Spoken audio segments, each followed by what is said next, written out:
Bismillahirrahmanirrahim. Assalamualaikum warahmatullahi wabarakatuh.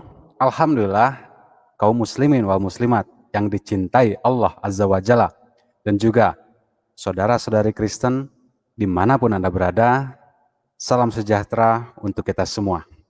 Selamat malam, selamat berjumpa kembali dengan kami, channel Geraha Mualaf, channel Pioner, dialog lintas agama terbaik, ternetral, dan teramanah di kelasnya.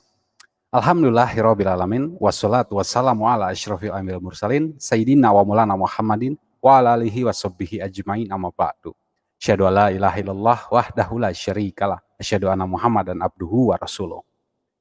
Kita panjatkan puji dan syukur kita kehadirat Allah Subhanahu wa taala yang selalu mencurahkan nikmatnya kepada kita dan masih memberi kesempatan kepada kita untuk berjumpa lagi di channel dakwah nasional Geraha Mualaf.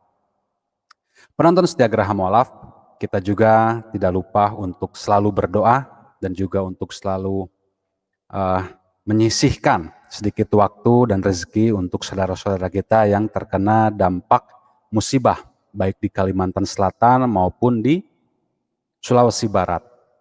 Untuk itu, kami juga mengingatkan untuk saudara-saudari muslimin wal muslimat yang mempunyai sedikit rezeki untuk membantu meringankan beban saudara-saudara kita yang berada di Kalimantan Selatan dan juga di Sulawesi Barat. Mari bersama-sama kita sisihkan rezeki kita dengan mentransfer ke nomor rekening Mandiri Syariah dengan nomor rekening 451 kode banknya dan juga 1188889995 atau 11 8-nya 4 kali, 9-nya 3 kali, angka 5. Atas nama Yayasan Pembina Mualaf, karena kita tahu bahwa begitu banyak musibah yang terjadi di Indonesia, alangkah baiknya kita yang tidak terkena dampak musibah untuk menyisihkan sedikit rezeki kita, dan itu bukan untuk kita sendiri, tapi untuk mereka yang terkena dampak musibah. Dan nanti insya Allah, apa yang sudah kita sisihkan, apa yang sudah kita sumbangkan untuk saudara-saudara kita, insya Allah menjadi bekal nanti untuk kita di akhirat. Di hadapan Allah, kita bisa memberikan kesaksian bahwa kami sudah memberikan sedikit rezeki kami untuk saudara-saudara kita yang nanti terkena musibah. Bisa dilihat di layar Anda sekarang, terbitkan harapan baru bagi saudara kita yang sedang diuji musibah gempa di Sulawesi Barat, Mamuju dan Majene ini, bukan jangka yang pendek, jangka yang panjang, dan juga kita bisa lihat bagaimana Kalimantan Selatan ini sedang dilanda banjir yang begitu luar biasa, dan tidak hanya di Kalimantan saja, ternyata di Jawa Barat pun ada, di Bogor, di Garut, bahkan di Semeru. Ini luar biasa musibah yang Allah ingatkan kepada kita. Sahabat semua bisa melihat di layar kaca, di layar HP Anda, bagaimana saudara-saudara kita yang begitu berjuang untuk bertahan hidup di kala musibah ini sedang terjadi. Jadi Anda bisa lihat bagaimana orang-orang berjuang untuk menyelamatkan diri mereka masing-masing, harta mereka hilang, semua yang kita punya hilang dengan sekejap. Maka dari itu, yuk mari kita sisihkan sedikit rezeki kita. Dan alhamdulillah kami pun punya posko bencana peduli bencana gempa di Sulawesi Barat dan sekitarnya, itu dari Yayasan Pembina Mualaf At-Tauhid yang ada di Sulawesi. Dan ini mungkin dari anggota kami pun melakukan pembagian rezeki melalui beberapa rezeki yang sudah sahabat semua sisihkan. Alhamdulillah, ini luar biasa ya. Jadi tidak hanya kita mengumpulkan, tapi langsung diberikan kepada saudara-saudara kita yang terkena dampak gempa Sulawesi Barat. Jadi silakan salurkan donasi Anda ke Bank Mandiri Syariah, kode banknya 451, nomor rekeningnya 1184 kali 9995 ya, atau yang ada di running text atas nama Yayasan Pembina Mualaf At-Tauhid. Silakan kontak, nomor HP dan WA-nya itu 24 jam, selalu standby. Alhamdulillah juga kita mengingatkan untuk salah satu proyek pembangunan Pondok Modern At-Tauhid yang mendapat dukungan penuh dari Komite Dakwah Khusus MUI Pusat yang berbasis di Menteng, Jakarta Pusat. Mari kita berkontribusi bersama Geraha Mualaf untuk membebaskan lahan seluas 6 hektar di daerah Wonosalam, Jombang, ya, di mana lahan ini per meternya pembebasannya adalah 250.000. Ya, silakan kirimkan karena lahan tersebut insya Allah nantinya akan didirikan sebuah pondok bernama Pondok Mualaf At-Tauhid, di mana Pondok At-Tauhid ini memiliki lembaga keterampilan kerja untuk mualaf. Sehingga selain kuat dalam akidah, para mualaf juga mandiri dalam mencari mata pencaharian. Dan insya Allah terampil untuk menciptakan lapangan kerja bagi umat. Kemudian Pondok Mualaf At-Tauhid juga akan menjadi pionir di kelasnya yang mengadakan sekolah perdana kristologi untuk seluruh umat manusia yang ada di seluruh dunia. Masya Allah ya, yang tentunya ilmu ini akan sangat bermanfaat bagi generasi-generasi muslim setelah era kita nantinya ya. Sehingga demi terwujudnya Pondok At-Tauhid ini kami mengajak kaum muslimin wal muslimat yang mempunyai rezeki berlebih, yang semangat girohnya terketuk, agar bisa menyalurkan rezekinya berlebih ke rekening mandiri dengan nomor yang sama 451 11 8-nya 4 kali 99987 Yayasan Pembina Mualaf At-Tauhid. Ya, jangan lupa dengan menggunakan kode misalnya 250.000 Rp1. Jadi 250.001 itu artinya saudara-saudari semua sahabat mengirimkan untuk dana pembebasan lahan seluas 6 meter di daerah Wonosalam, Jombang. Alhamdulillah, kali ini temanya luar biasa, udah pada hadir nih ya. Udah ada Bapak Alwan dan juga Bapak Gembala Dance yang minggu kemarin sudah tampil dan insya Allah hari ini akan memberikan juga baik dari Bapak Alwan dan juga Bapak Gembala Dance memberikan ilmu yang luar biasa bermanfaat untuk akidah dan juga kita bisa menilai dan melihat mana yang hak dan mana yang batil. Penonton setia Geraha Mualaf, malam ini Geraha Mualaf akan menyajikan sebuah dialog lintas agama dengan topik yang sangat menarik untuk kita pelajari bersama untuk menjadi kekuatan iman dan kepercayaan kita masing-masing. Dan bisa juga setelah dialog ini banyak yang mendapatkan hidayah dan pencerahan. Mana yang hak dan mana yang batil. Baik, tidak perlu berlama-lama kita akan langsung sapa para pembicara atau narasumber dari kedua belah pihak, baik dari Muslim maupun Kristen. Yang pertama kita sambut dulu Bapak Alwan. Apa kabar? Assalamualaikum warahmatullahi wabarakatuh. Waalaikumsalam warahmatullahi wabarakatuh. Cek sound dulu, bagus bagaimana? Jelas nggak? Alhamdulillah, bagus, bagus. Oh iya, alhamdulillah. Alhamdulillah sehat untuk memberikan pencerahan atau ilmu yang bisa kita serap. Ya sebenarnya jujur agak rada mengantuk ya. Saya agak mungkin kurang tidur atau gimana. Kelihatan ya. Baik. Iya, tapi ya karena sudah janji ya kita tuntaskan insya Allah. Insya Allah jadi pahala untuk kita semua ya. Untuk Amin, Bapak amin. Kepala Kance, apa kabar? Salam sejahtera Pak. Selamat malam. Puji Tuhan, kabarnya baik. Salam sejahtera juga untuk Bung Erik. Betul ya? Iya betul Bung Pak. Erik ya? Iya, ya. oke. Apa Bung atau apa ini? Bebas. Pak Erik. Apa aja boleh silahkan. Enaknya kalau Bapak Sunda ya. Panggilnya Kang Erik. Nah, gitu. Kang Erik. Kang Erik ya. Selamat malam juga Pak Alwan. Selamat malam. Pak Fadli ya? Fadli. Bukan. Oh, bukan. Saya Alwan ya. Alwan ya, oke baik. Iya, baik. Malam.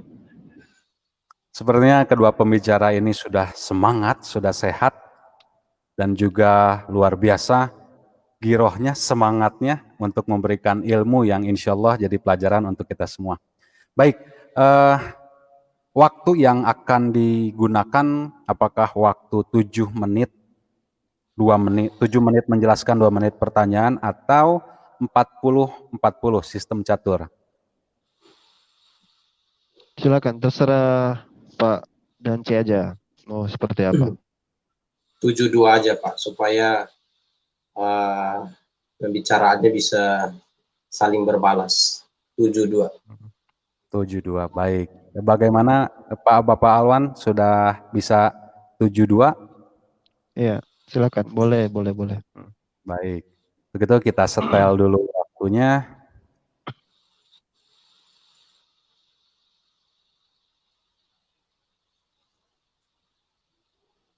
Baik, peraturannya mungkin sudah bisa dipahami ya. Jadi 7 menit untuk menjelaskan. Yang 7 menit pertama ini opening statement. Nanti setelah misalnya dari Pak Dance ataupun dari Bapak Alwan sudah memberikan opening statement, lalu nanti silahkan untuk berunding siapa yang akan memberikan pertanyaan duluan, nanti dijawab 7 menit, juga nanti disanggah selama 7 menit. Jadi sistemnya 7-2 ya, mungkin sudah pada mengerti dan paham ya, karena tidak sekali 2 kali kita bertemu. Baik, untuk itu silakan ditentukan siapa yang mulai duluan. Terserah Pak dan C lagi. Pak Dance, karena Pak Dance ini luar biasa ya. Senyumnya menawan. Terserah beliau. Mau saya atau mau beliau, terserah. Silakan. Baik, Pak Alwan lebih dulu, karena namanya yang ditulis lebih dulu. Oke, baik. Jadi nanti penutup saya yang terakhir ya, karena saya duluan pembuka. Mungkin biar begitu ya, biar adil ya, Pak Dance ya. Oke, Oke, baik. bisa di time-nya dijalankan. Oke, baik. Sebelum mulai diingatkan kembali untuk tidak saling memberikan kata-kata yang provokatif ya, dan juga tidak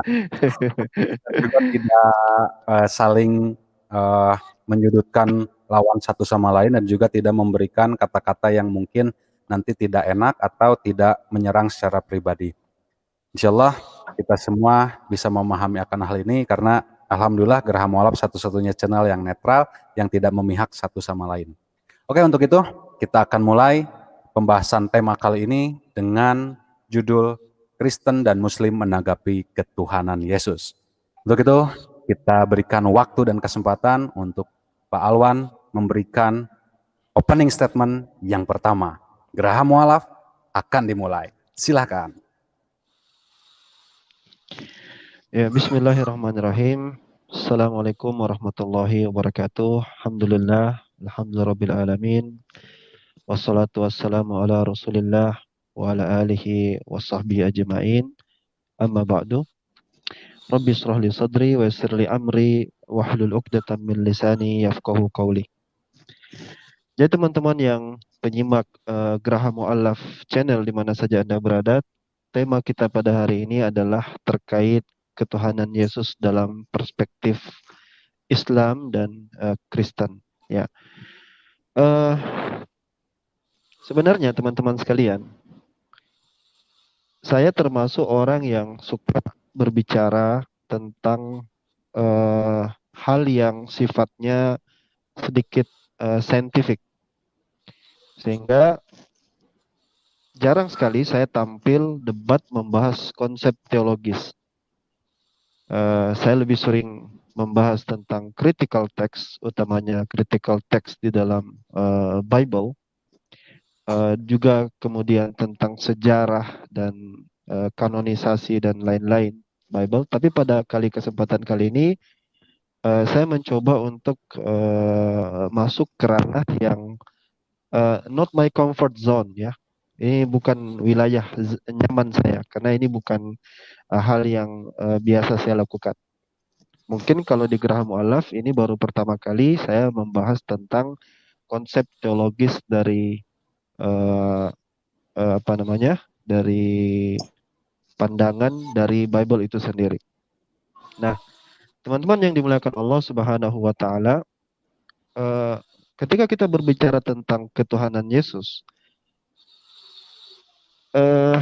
satu hal yang harus diingat bahwasanya klaim yang sering kita lontarkan kepada kawan-kawan kita Nasrani adalah bahwasanya tidak ada statement yang betul-betul clear, yang jelas, yang menegaskan bahwasanya Yesus itu adalah seorang Tuhan atau adalah Tuhan.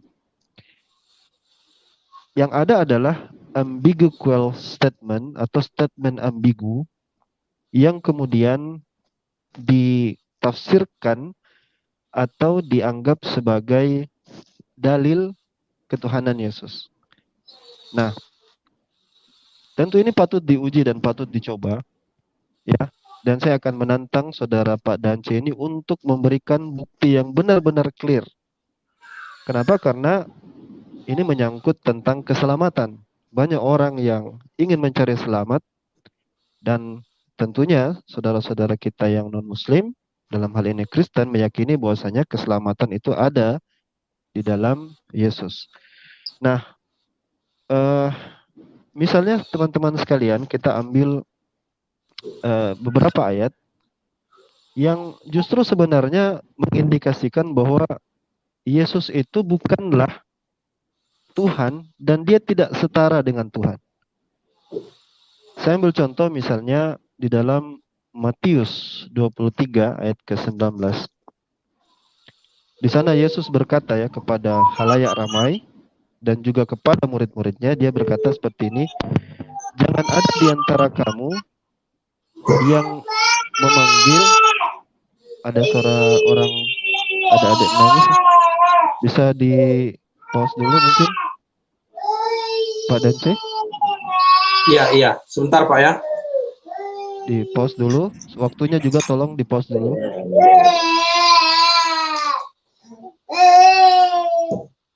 Waktunya admin tolong di pause dulu waktunya.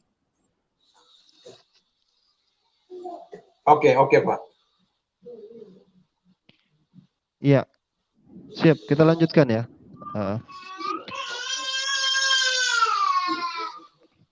Nah, ketika misalnya kita merujuk ke Matius 23 ayat 19, sana dikatakan, jangan kalian, salah seorang pun di antara kalian yang memanggil di muka bumi ini Bapa.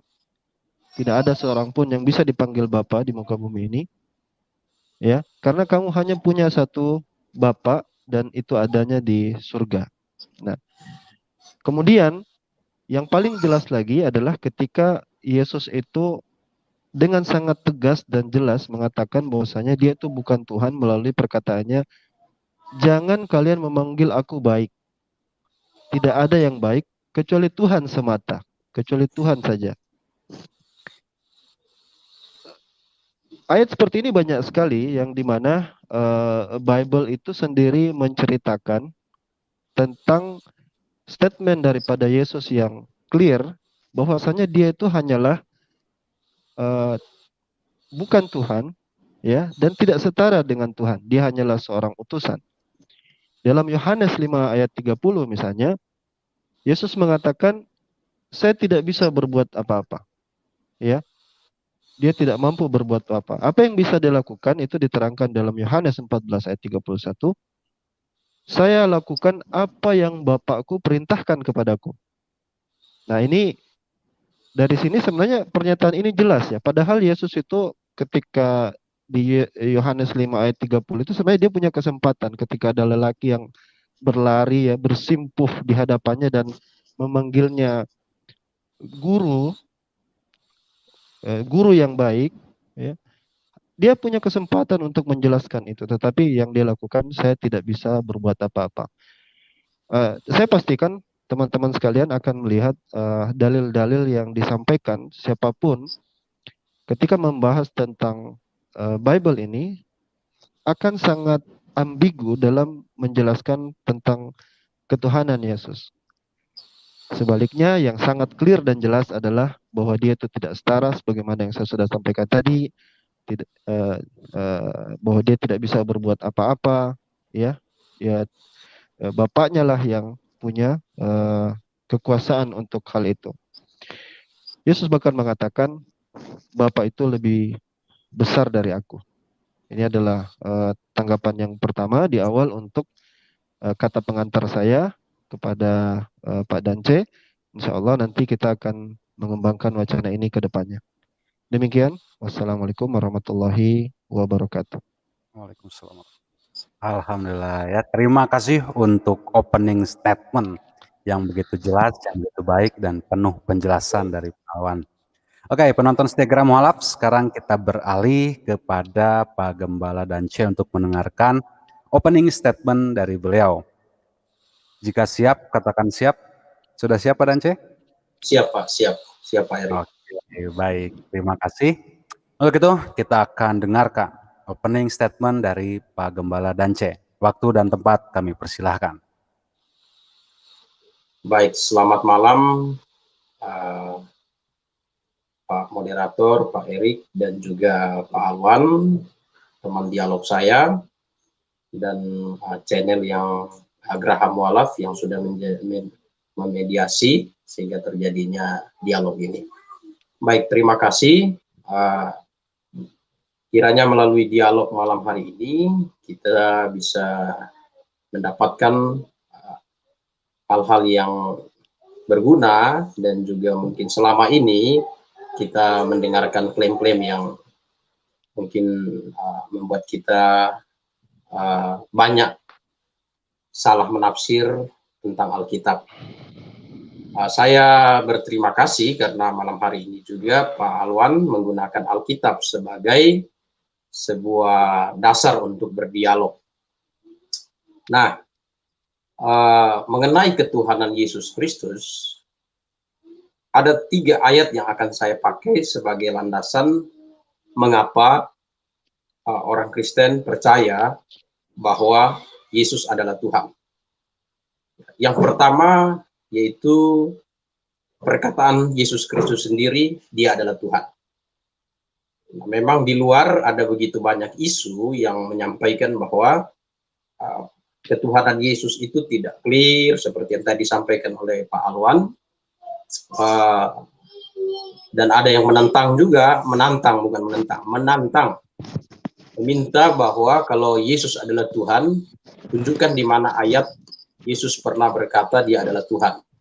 Nah, ini ayat yang pertama yang akan saya bagikan, bahwa Yesus mengakui dia adalah Tuhan. Di dalam Injil Yohanes pasal 13 ayat 13 dan 14. Di situ ya bunyinya, kamu menyebut aku guru dan Tuhan, dan katamu itu tepat, sebab memang akulah guru dan Tuhan. Jadi jikalau aku membasuh kakimu, aku yang adalah Tuhan dan gurumu, maka kamu pun wajib saling membasuh kakimu. Ya, jadi ini ayat ini sangat jelas. Yesus menyatakan posisinya sebagai Tuhan. Ya, kamu menyebut aku guru dan Tuhan, murid-muridnya. Lalu Yesus membenarkan, aku yang adalah Tuhan dan gurumu. Ya, jadi Yesus mengakui dia adalah Tuhan dan guru.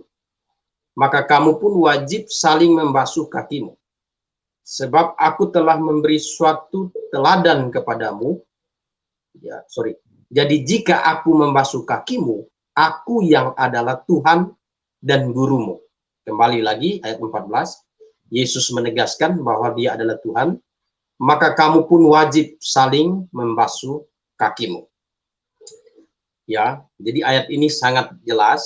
Ya, ayat ini juga ada di dalam Tectus Receptus. Tadi Pak Alwan menyinggung mengenai critical text. Ya, critical text itu teks yang diedit, dan penuh perubahan. Teks asli yang dipegang oleh orang Kristen Alkitabiah adalah Tectus Receptus. Ya, jadi Yohanes 13 ayat 13 sampai 14 sudah sangat jelas memberikan gambaran bahwa Yesus sendiri mengakui dirinya sebagai Tuhan. Ini ayat yang pertama, mengapa orang Kristen mengakui Yesus sebagai Tuhan. Nah, yang kedua, di dalam Injil Yohanes juga, Injil Yohanes pasal 1 ayat 1. Ya. Pada mulanya adalah firman, firman itu bersama-sama dengan Allah, dan firman itu adalah Allah.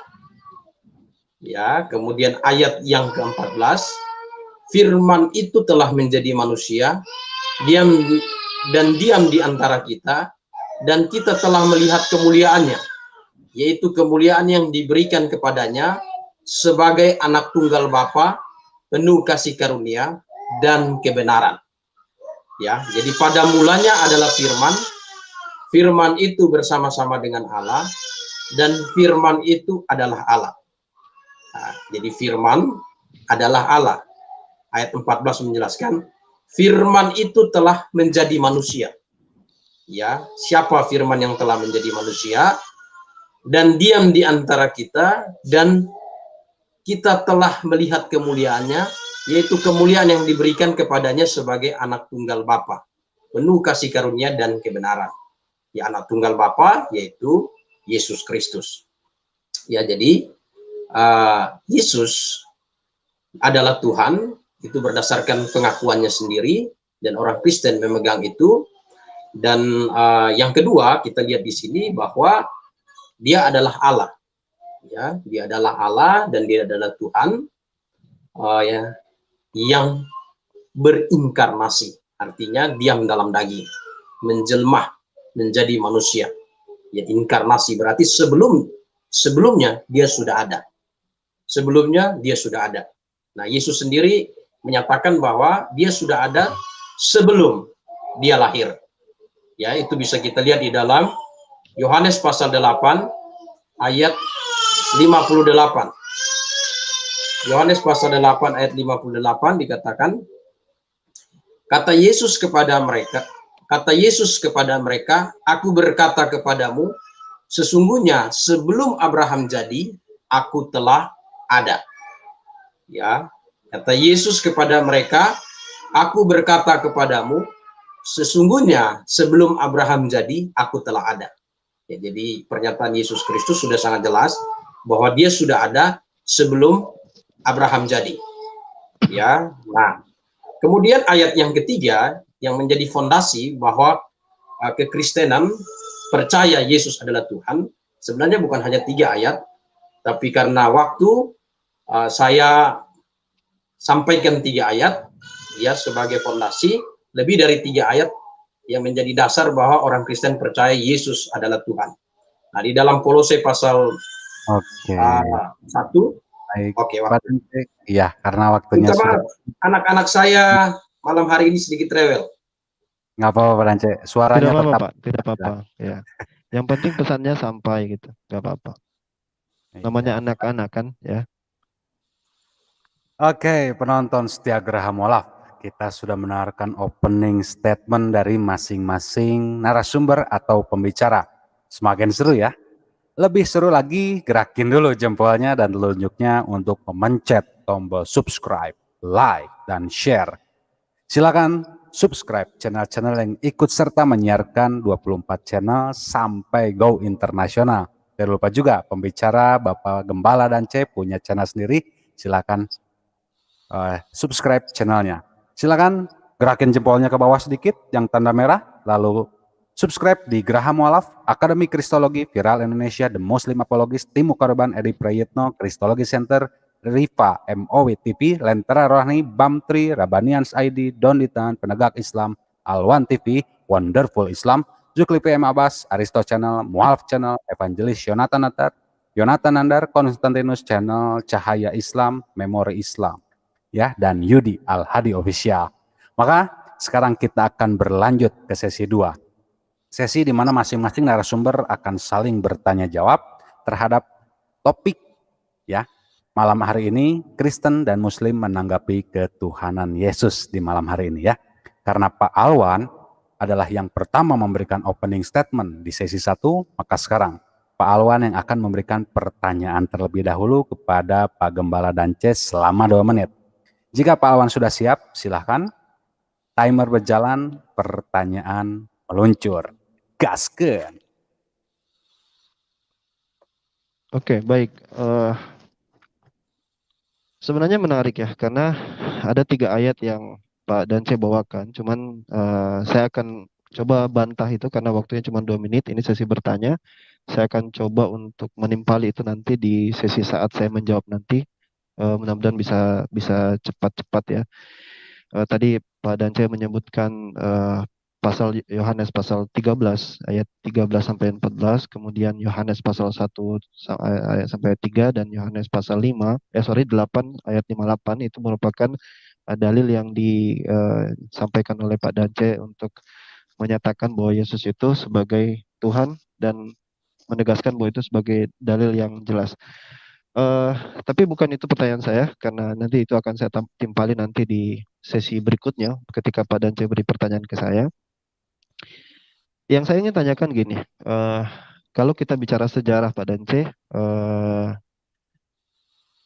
yang menarik adalah bahwasanya nanti di Konsili Chalcedon, di mana Athanasius kemudian mendeklarasikan semacam konsep ketuhanan itu, karena kita tahu bahwasanya dulu kan ada banyak skesma terbesar pertama itu ketika Arius misalnya dia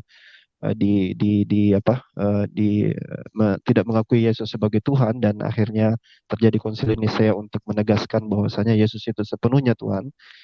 Pertanyaan saya seperti ini, Pak. Ada tidak mungkin Bapak dapati, Bapak gereja awal sebelum konsili Nisea, mungkin bisa disebutkan statementnya bagaimana yang mengatakan bahwasanya Yesus itu 100% Tuhan, fully God, atau setara dengan Tuhan. Nah, itu saya ingin Bapak beritahu ke saya. Itu saja pertanyaan dari saya. Oke, baik. Pertanyaannya cukup jelas untuk Pak Pendeta Gembala Dance. Halo Pak, Ya, halo. pertanyaannya cukup jelas? Jelas Pak, jelas. Oke, siap untuk menjawabnya? Siap. Baiklah, ya. Jadi pertanyaannya akan dijawab oleh Pak Gembala Dance. Waktu dan tempat kami persilahkan. Timer berjalan. Jawaban berjalan. Pertanyaan meluncur gimana ya? Berjalan. Timer Waktu berjalan. berjalan, Waktu pertanyaan berjalan. meluncur. Ya, Jawaban pertanyaan meluncur. Oh, jawabannya. Jawaban. Selama 7 menit Iya. silakan untuk Pak Gembala Dance memberikan jawabannya. Gaske. Baik. Yang pertama, ya, kekristenan, iman Kristen tidak dibangun di atas pernyataan semata-mata Bapak Gereja. Jadi kami Kristen Alkitabiah selalu punya semboyan stand on the Bible, berdiri di atas firman Allah. Nah, itu sebabnya kami tidak terlalu banyak menyelidiki mengenai runtutan sejarah bapak-bapak gereja, termasuk ada hal-hal yang tidak kami sepakat di dalam konsili Nisea, ya, terutama mengenai sistem gereja. Itu yang tidak kami sepakati. Nah, itu sebabnya kami tidak, ya saya sendiri tidak begitu detail mengetahui tentang pernyataan dari sejarawan atau bapak gereja. Saya hanya berpegang kepada Alkitab dan saya menggunakan Alkitab sebagai fondasi iman saya. Ya, fondasi iman saya karena saya percaya Alkitab adalah satu-satunya firman Allah. Satu-satunya firman Allah. Nah, perseteruan di Konsili Nisea itu ada beberapa bapak gereja terbagi menjadi 2 kubu. Kalau Pak Alwan bertanya tentang statement siapa bapak gereja, ya saya terus terang saya tidak tidak membaca secara detail mengenai siapa Bapak Gereja yang berpegang bahwa Yesus adalah Tuhan. Nah, saya hanya mendasarkan iman saya di atas fondasi firman Allah. Dan saya percaya, saya mempelajari naskah-naskah Alkitab juga, dan saya percaya bahwa Alkitab yang hari ini, ya autografa, salinan dari autografa adalah firman Allah. Ya, jadi pertanyaan Pak Alwan mengenai siapa Bapak Gereja, saya tidak bisa menyampaikan secara detail pernyataan dari Bapak Gereja tersebut. Ya, sebenarnya Pak Alwan sudah sebutkan tadi ada Athanasius, ya, ada juga Tertullianus, ya, yaitu Bapak Gereja mula-mula, ya, ada Clement dari Alexandria, nah, itu. Jadi intinya kekristenan percaya Yesus adalah Tuhan bukan didasarkan kepada pernyataan figur Bapak Gereja atau hasil keputusan konsili atau hal-hal yang lain. Kekristenan percaya Yesus adalah Tuhan itu dari firman Allah. Ya, dari firman Allah. Nah, dari 3 ayat yang tadi saya sudah sampaikan itu cukup jelas. Ketika ada tuduhan bahwa Yesus tidak pernah berkata dia adalah Tuhan, ternyata tuduhan itu salah. Alkitab berkata Yesus sendiri mengakui dia adalah Tuhan. Di dalam Injil Yohanes pasal 3 ayat 13 sampai 14 sangat jelas. Ya, sangat jelas Yesus mengakui dirinya sebagai Tuhan. Injil Yohanes pasal 1 ayat yang ke-1 dan ayat 14 memberitahu kita bahwa sebelum dia berinkarnasi, dia sudah ada dan dia adalah Allah. Dan Yohanes 8 ayat 58, Yesus sendiri menyatakan bahwa dia sudah ada sebelum Abraham ada. Nah, Kolose pasal 1 yang tadi tidak sempat saya bahas, ya, di situ dikatakan dia adalah pencipta. Nah, pencipta berarti dia adalah Tuhan. Nah, itu, ya. Jadi kalau malam hari ini Pak Alwan minta saya untuk data siapa Bapak Gereja, saya bukan sejarawan. Ya. Saya seorang pengajar iman Kristen dan fondasi iman saya adalah firman Allah. Ya, firman Allah. Ya, mungkin di lain waktu bisa berdiskusi mengenai latar belakang sejarah dan segala macam, tetapi malam hari ini tema kita ialah perspektif iman Kristen yang mengakui Yesus adalah Tuhan. Dari mana sumbernya, dari mana dasarnya? Sekali lagi, bukan berdasarkan pernyataan Bapak Gereja,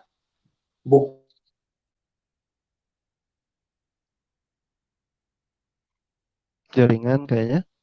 Bukan berdasarkan hasil konsili, ya, bukan berdasarkan hasil konsili, tetapi berdasarkan firman Allah.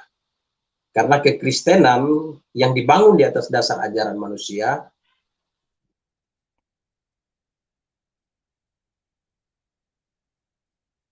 Tolong di pause dulu itu karena tidak jaringannya benar, ya, karena kekristenan Tuhan Yesus sendiri sudah ingatkan Pak di dalam Dance, mohon maaf dipotong dulu ini karena jaringannya kayaknya Matius 15 ayat 8 dan 9 dikatakan, bangsa ini memuliakan aku dengan bibirnya, padahal hatinya jauh daripadaku.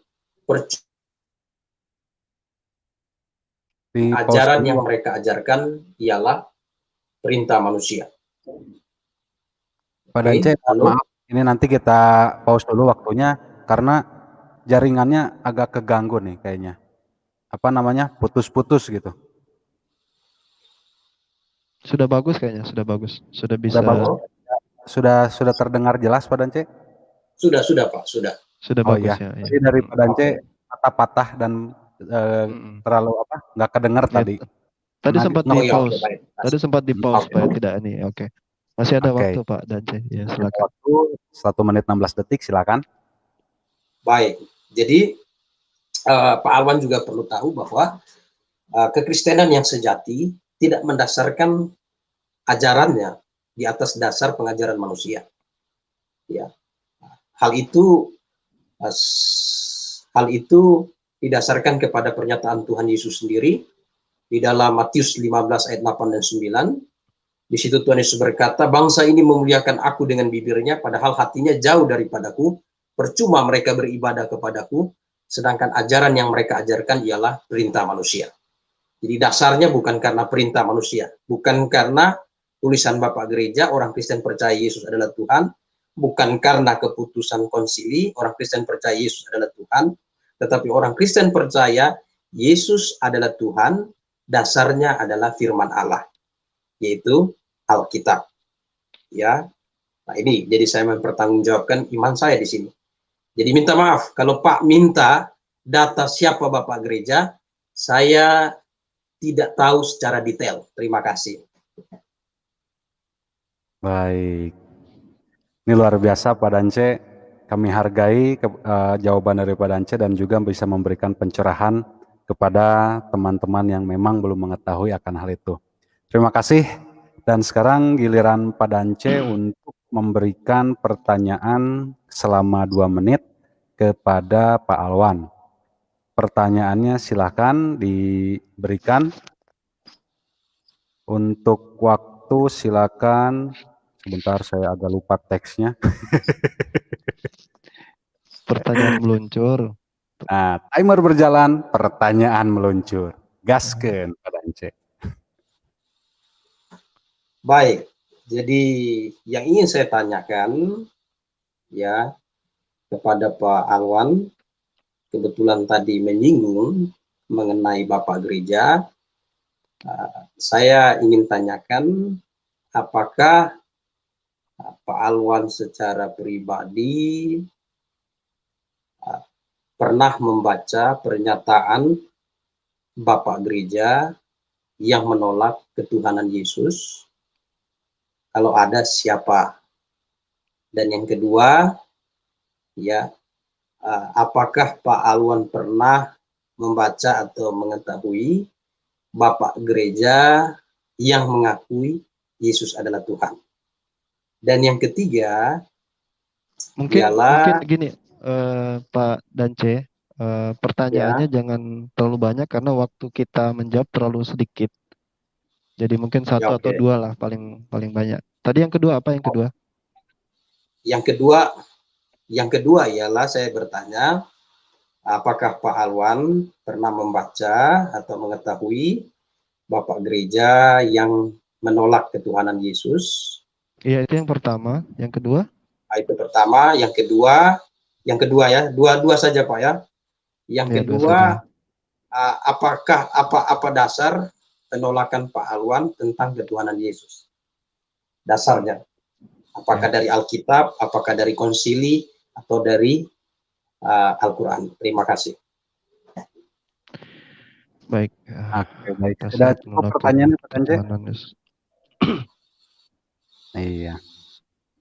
Oke, untuk Bapak Alwan sudah ditulis pertanyaannya dan siap untuk menjawab. Baik, ya. Baik, ya silakan. Waktu dan tempat kami persilakan. Timer berjalan, jawaban meluncur.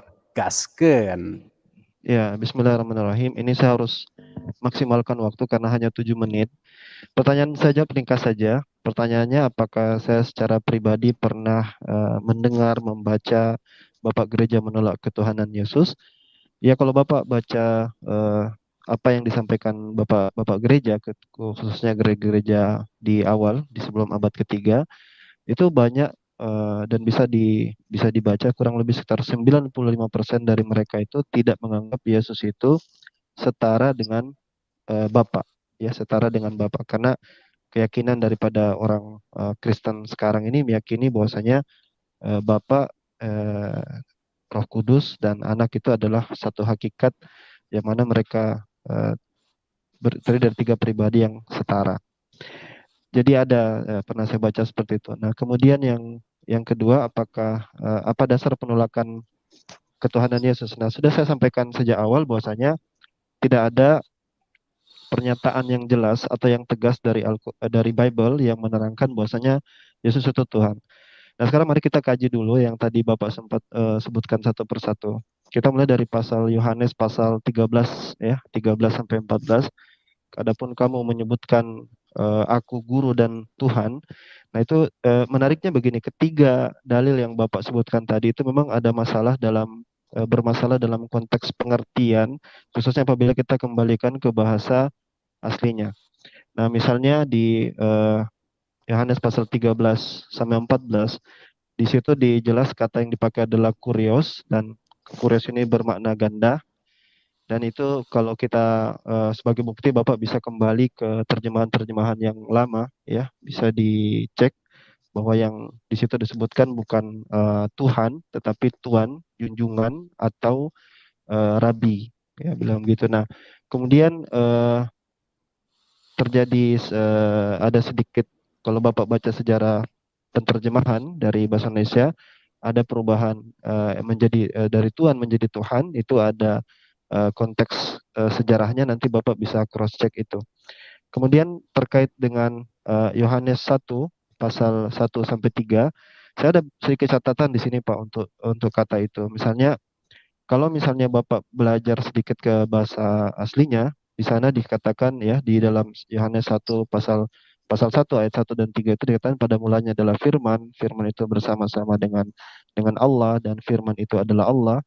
Nah, di situ menariknya adalah Allah yang di kalimat bersama dengan Allah itu dia menggunakan definite article, atau kita bilang kata sandang, yang kalau dibaca itu tonteon, tonteon.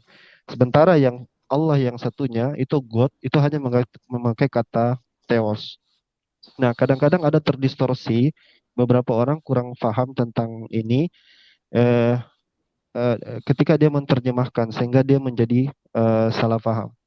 Maksudnya seperti ini, ketika dia menggunakan kata definite article, yaitu tonteon atau theos itu menjadi otheos, itu pasti yang dimaksud itu adalah Tuhan. Tetapi ketika dia hanya theos dan tidak pakai definite article, maka itu dipastikan bukan Tuhan. Contohnya kalau Bapak buka Keluaran ya, di dalam Perjanjian Lama, Keluaran 7 ayat 1, di sana Musa itu dianggap sebagai Tuhan. Ya, kalau saya bisa bacakan di kurang lebih itu aku telah menjadikanmu tuh seorang Allah. Itu Bapak nanti seorang Allah. Kalau Bapak bisa baca nanti di Perjanjian Lama, di situ terjemahannya seperti itu. Di Septuaginta yang Greeknya juga seperti itu. Itu cuman ditulis theos aja, theos. Makanya harus dibedakan mana theos dan mana yang pakai definite article dan mana yang tidak pakai definite article. Jadi itu juga masalah pemahaman dari sisi bahasa.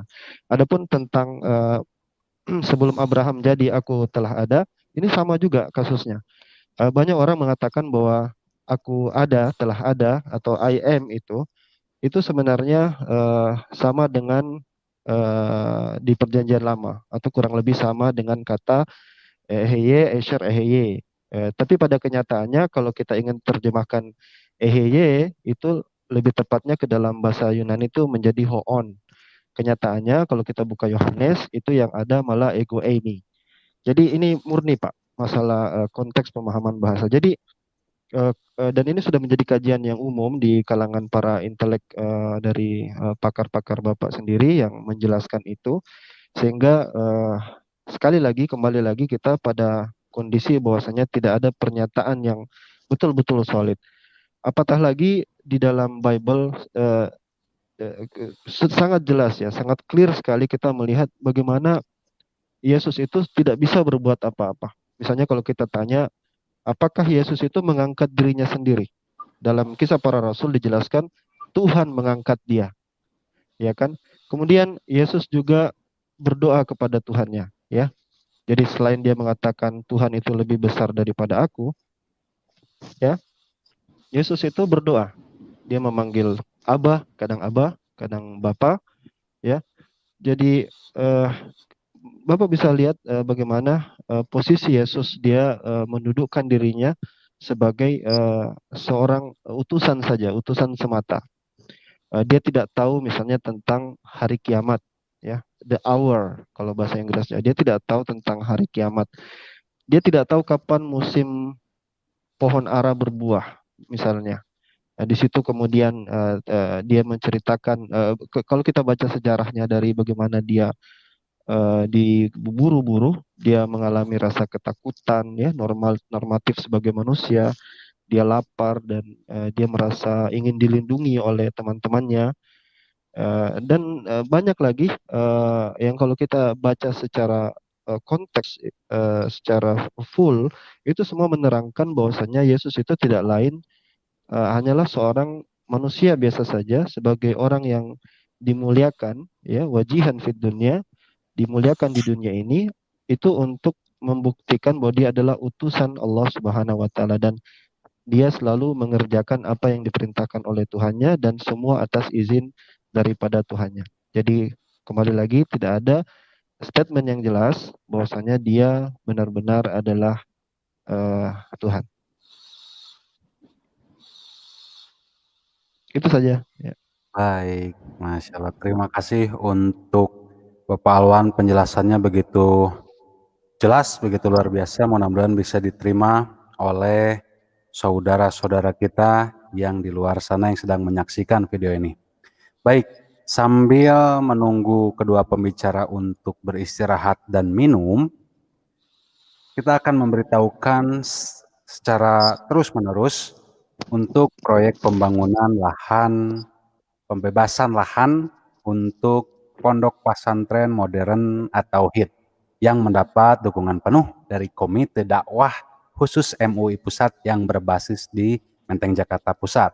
Mari kita berkontribusi bersama Geraha Mualaf untuk membebaskan lahan seluas 6 hektar daerah Wonosalam, Jombang, di mana lahan ini per meternya hanya Rp250.000. Karena lahan tersebut nanti insya Allah akan didirikan sebuah pondok mualaf at-tauhid, di mana pondok at-tauhid memiliki lembaga keterampilan kerja untuk mualaf. Ya, jadi para mualaf ini akan mandiri. Ya, insya Allah terampil juga dalam menciptakan lapangan kerja bagi umat. Dan juga pondok pesantren ini akan memberikan ilmu yang tidak biasa dari pesantren-pesantren lainnya, adalah ilmu kristologi. Maka dari itu, demi terwujudnya Pondok Pesantren At-Tauhid ini, kami mengajak kaum muslimin wal muslimat yang mempunyai rizki berlebih, yang semangat girohnya selalu untuk memberikan rizki, jangan lupa bisa Anda menyalurkan rezeki berlebihnya melalui rekening mandiri dengan nomor 451, itu adalah kodenya, dan juga nomor rekeningnya 1184 kali 93 kali angka 5. Jangan lupa setiap transferan yang Anda kirimkan, jangan lupa angka 1 di belakangnya. Misalnya 500.000 Rp1 ya. Jadi 500.000 Rp1.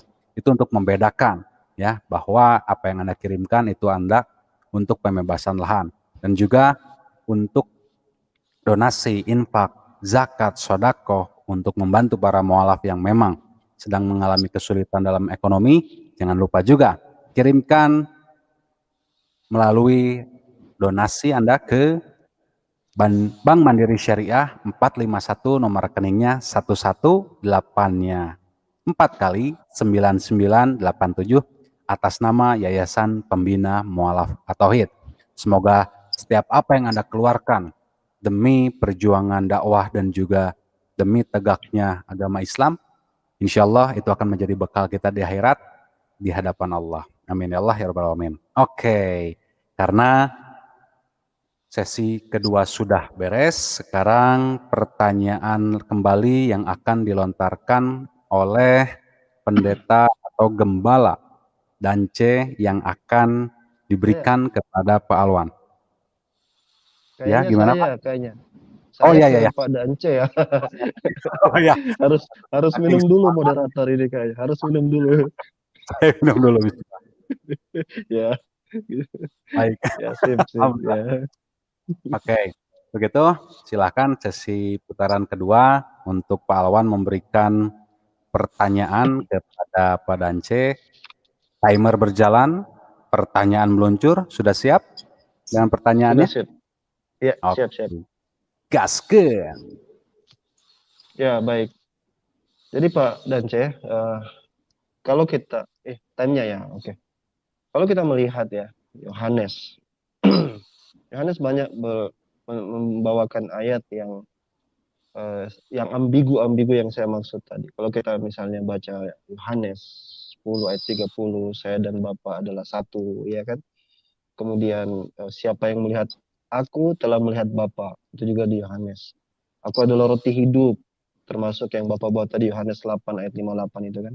Sebelum Abraham jadi adalah apa itu kurang lebih sebelum Abraham I am gitu ya, saya.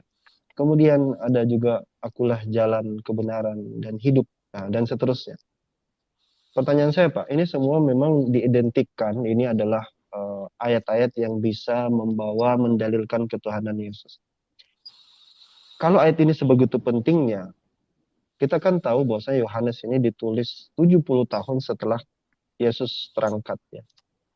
Kalau itu sebegitu pentingnya, pertanyaan saya, kenapa Injil yang pertama, Matius, kemudian Lukas, kemudian Markus, yang ketiganya ini dikenal dengan istilah synoptic gospel atau sinoptis, gospel sinoptis, karena ketiganya itu terkesan sama. Itu tidak ada pernyataan ambigu-ambigu yang seperti itu. Padahal kita tahu bahwasanya mereka ini lebih dulu. Pertanyaan kedua, kenapa tidak Yesus terang-terangan saja menyatakan bahwa dirinya Tuhan? Ya, dirinya adalah Tuhan. Tidak membuat pernyataan ambigu seperti tadi. Jadi pertanyaan saya yang pertama, kenapa Yohanes bersendirian dalam hal ini?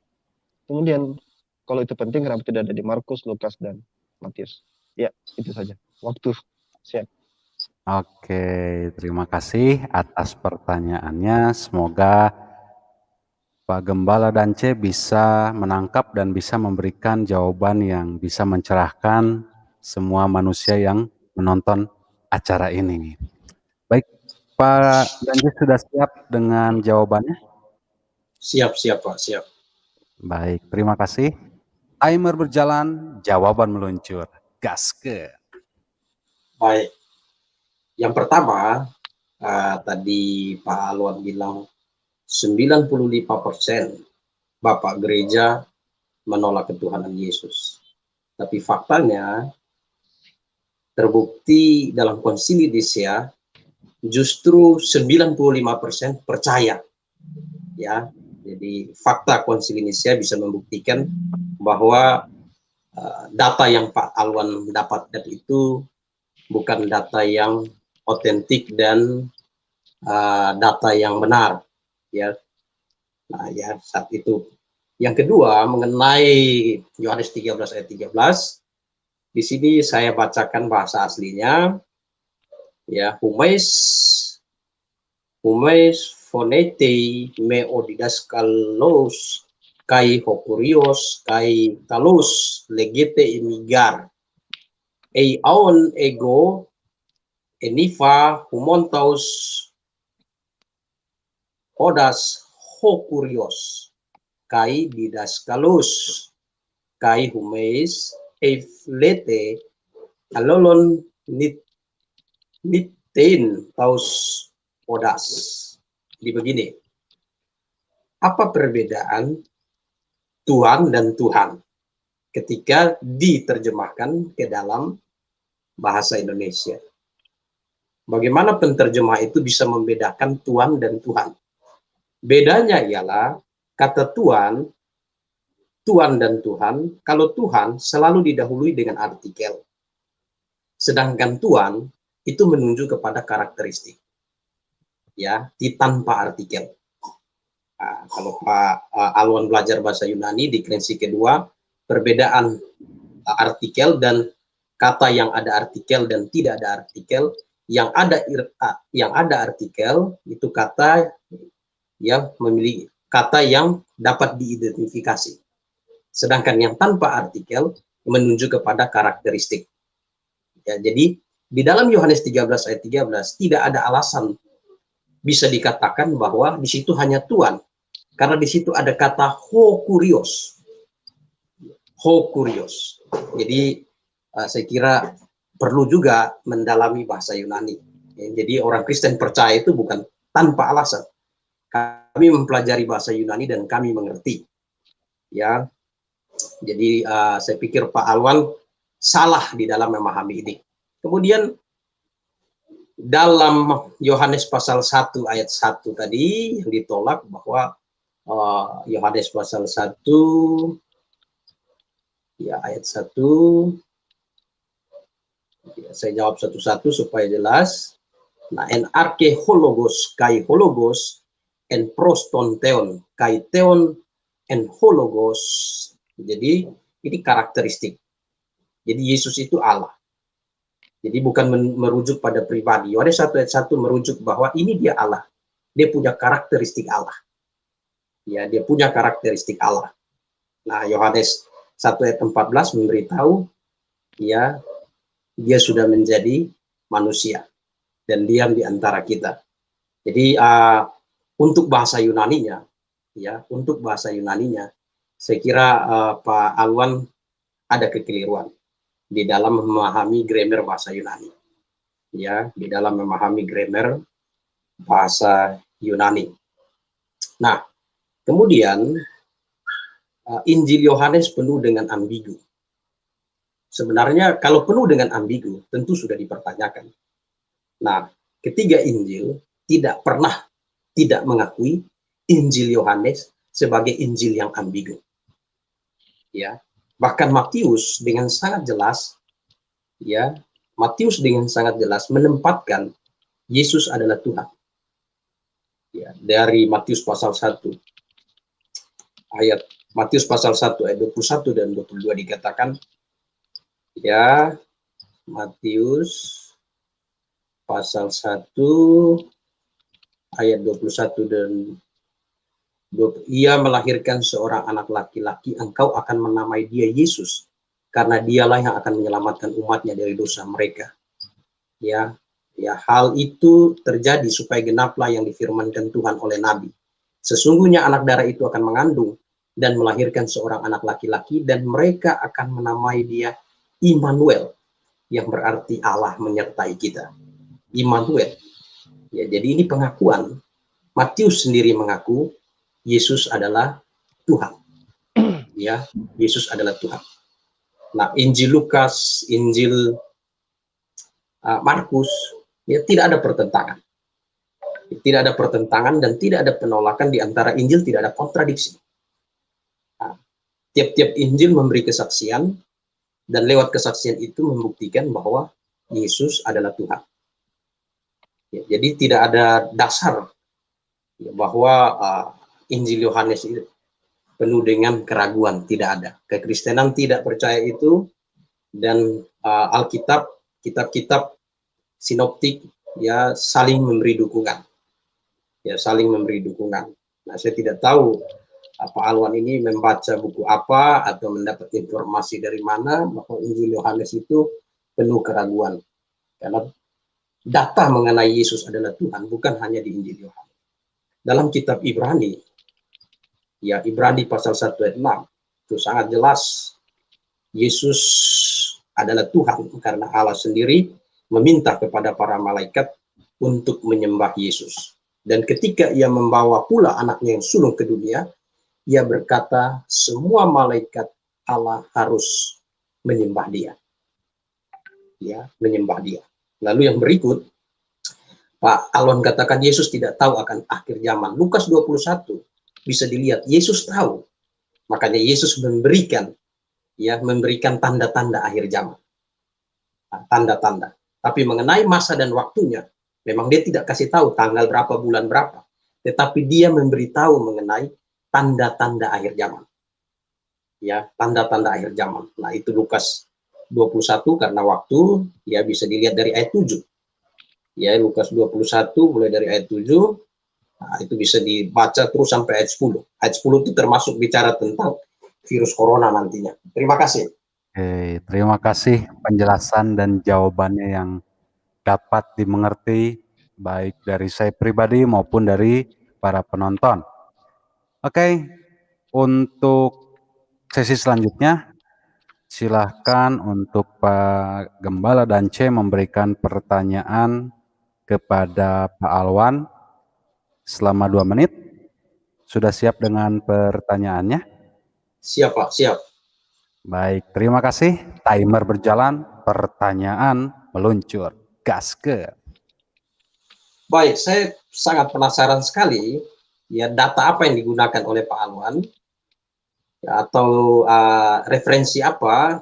Saya minta referensinya yang Pak Alwan gunakan yang mengatakan bahwa Injil Yohanes diragukan pernyataannya oleh ketiga Injil. Terima kasih. Masih ada waktu? Cukup itu aja pertanyaannya? Cukup Pak, cukup. Terima Oh, kasih cukup. Pak. Baik, baik, baik. Terima kasih untuk pertanyaannya. Pak Alwan sudah menangkap pertanyaannya dengan jelas? Jelas, jelas, siap. Baik, alhamdulillah. Oke, untuk itu jika sudah siap dengan jawabannya, selama 7 menit silahkan timer berjalan, jawaban meluncur. Gaske. Iya, sepertinya tadi Pak Dance kurang menangkap pertanyaan saya, sehingga ketika ditanya balik, saya harus meluruskan. Jadi yang saya maksud tadi itu adalah bahwasanya Yohanes itu berkesendirian, tidak seperti The Synoptic Gospel, 3 Injil yang lain. Seperti sebelum Abraham itu ada saya misalnya, kemudian apa namanya, aku adalah jalan, kemudian banyak sekali yang bisa kita katakan yang ambigu dan dikait-kaitkan sebagai ketuhanan Yesus, seperti siapa yang melihat aku berarti dia telah melihat Bapa, aku dan Bapa adalah satu, dan seperti itu. Pertanyaannya saya itu tadi, kok bisa Yohanes itu berbicara seperti itu, sedangkan di gospel-gospel yang lain, yaitu Matius, Lukas, dan Markus, itu tidak seperti itu gaya bicaranya. Dia berkesendirian, itu intinya. Terus tadi Pak Dance mengatakan bahwasanya terkait bapak-bapak gereja, buktinya katanya di konsili Nisea itu kemudian akhirnya ditentukan bahwa Yesus itu Tuhan. Jadi sebenarnya gini, kalau Bapak masuk ke sedikit historical ya, bahwa di sana memang ada pertentangan di dalam ketika Arius mengusung bahwasanya Yesus itu bukan Tuhan, dan Arius pada akhirnya kalah ya, maka kita lihat ini sudah masuk lagi konsep negara yang masuk di sini, yaitu Konstantin. Jadi Konstantin punya legitimasi sebagai seorang kekuasaan untuk masuk ke dalam bagian itu, mengambil perannya sebagai kepala negara, nanti bisa dipelajari tentu dalam konteks keamanan, dan akhirnya kemudian lebih memilih ke yang lain ketimbang Arius itu sendiri kepada lawannya.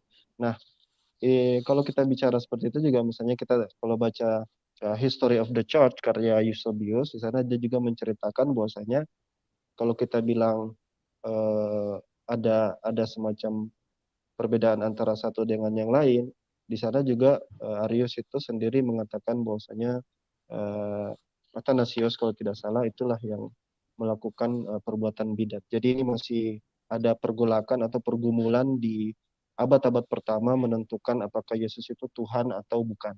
Itu yang pertama. Nah, kemudian yang kedua tentang Bapak menyinggung tadi kurios, dan benar harus ada definite artikel, dan itu juga yang saya singgung tadi. Tapi yang saya maksud bahwasanya kalau ketika itu menyangkut kata kurios, maka kurios itu tidak pernah dipakai di dalam Bible itu sebagai Tuhan. Itu yang mesti Pak dan Cek ketahui. Sehingga yang dan itu paling sering dilakukan adalah theos ya. Theos.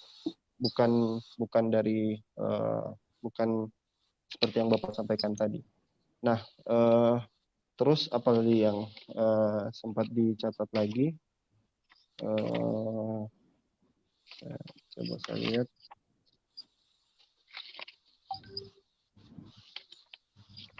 Oh, Immanuel, oke.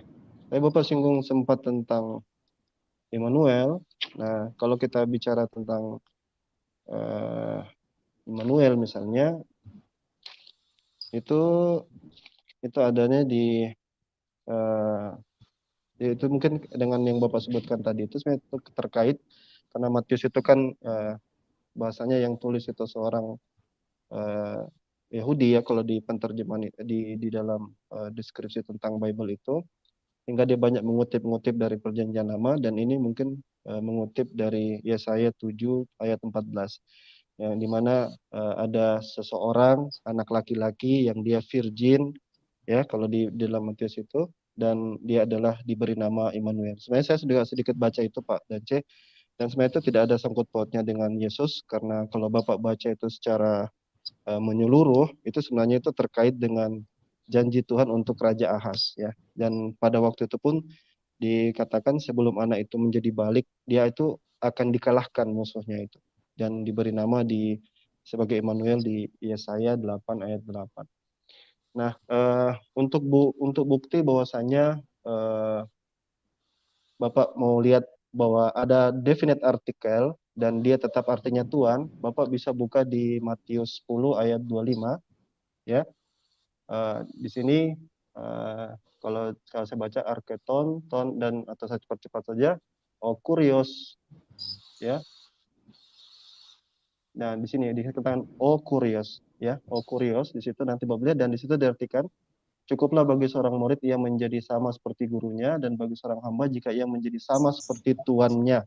Nah, kita lihat di sini kata orios itu pakai artikel di depannya o, kemudian ada kurios di depannya, dan itu tetap diartikan sebagai tuan ya, bukan Tuhan seperti yang diklaim oleh Pak Dance. Di berapa minta maaf Pak? Minta maaf. Di Yohanes berapa tadi? Matayon 10:25. Matius 10 ayat 25. Ayat 25. Oke. Ya. Di situ dikatakan bahwasanya dia itu di situ pakai definite artikel kurios ya, kurios. Nanti dilihat, nanti bisa kita lihat sama-sama. Nah, kemudian apalagi saya tidak mencatat. Ya, intinya gini, kalau kita kembali ke autograf, Bapak tadi singgung autograf juga. Jadi Bible itu nggak punya autograf yang asli ya. Bible itu sebenarnya nggak ada aslinya. Autograf itu sudah tidak ada, dan itu semua pakar Bible tahu. Yang ada itu hanyalah kecil-kecil apa itu namanya manuskrip yang berupa scroll yang kecil-kecil. Nanti itu lengkapnya di abad keempat berupa kodeks, tapi itu juga salinan, dan semua orang tahu itu cuma salinan. Makanya kalau ilmu critical text Bible itu kan tujuannya untuk mencari yang aslinya kira-kira seperti apa. Kalau Bapak tadi sempat Pak Dance menyinggung Textus Receptus, nah Textus Receptus itulah sebenarnya yang lagi dikritik oleh critical textual. Makanya ada banyak versi. NIV itu sangat bertentangan dengan KJV karena NIV itu sedikit banyak menghapus ya kurang lebih sekitar 17 ayat di dalam Bible versi KJF untuk membuktikan bahwasanya ada error di dalam Bible autografnya. Oke, terima kasih, waktu saya habis. Oke, baik. Terima kasih atas penjelasan dan jawabannya juga. Alhamdulillah, ini sudah luar biasa ya. Semakin seru, semakin lebih dalam lagi, semakin teksnya keluar lagi, teks-teks aslinya. Oke, sambil istirahat untuk kedua pembicara, sedikit iklan bagi yang ingin ya menjadi pembicara atau narasumber seperti Pak Alwan dan Gembala Dance, silahkan untuk mendaftarkan diri Anda untuk berpartisipasi sebagai narasumber atau dialog lintas agama di Geraha Mualaf melalui biolink yang tersedia di masing-masing channel. Ya, tinggal klik di situ, Desti Page atau Hit, ya, silakan daftarkan diri Anda, silakan keluarkan dan berikan tema yang akan didialogkan atau diperbincangkan. Baik, untuk itu ini sebentar lagi waktu kita akan berakhir, satu putaran lagi. Untuk itu silahkan kita kembali kepada Pak Alwan ya untuk memberikan pertanyaan kepada Pak Dance. Saya belum selesai minum ini. Oh ya, Saya santai, santai, saya santai. tunggu, saya minum Untuk itu, minum dulu sedikit ya, sabar ya. Ya. baik, silakan Iya. sekali lagi bagi teman-teman semuanya, para penonton ya, dimanapun Anda berada yang ingin menjadi narasumber atau pembicara bagi kita semua, silakan daftarkan diri Anda melalui biolink yang tersedia di masing-masing channel. Jangan cuma ngetik di jempol aja ya. Berani bicara, berani kayak iklan rokok ya, berani bicara, berani ya, takles humor lah ya. Asik, mantap ya.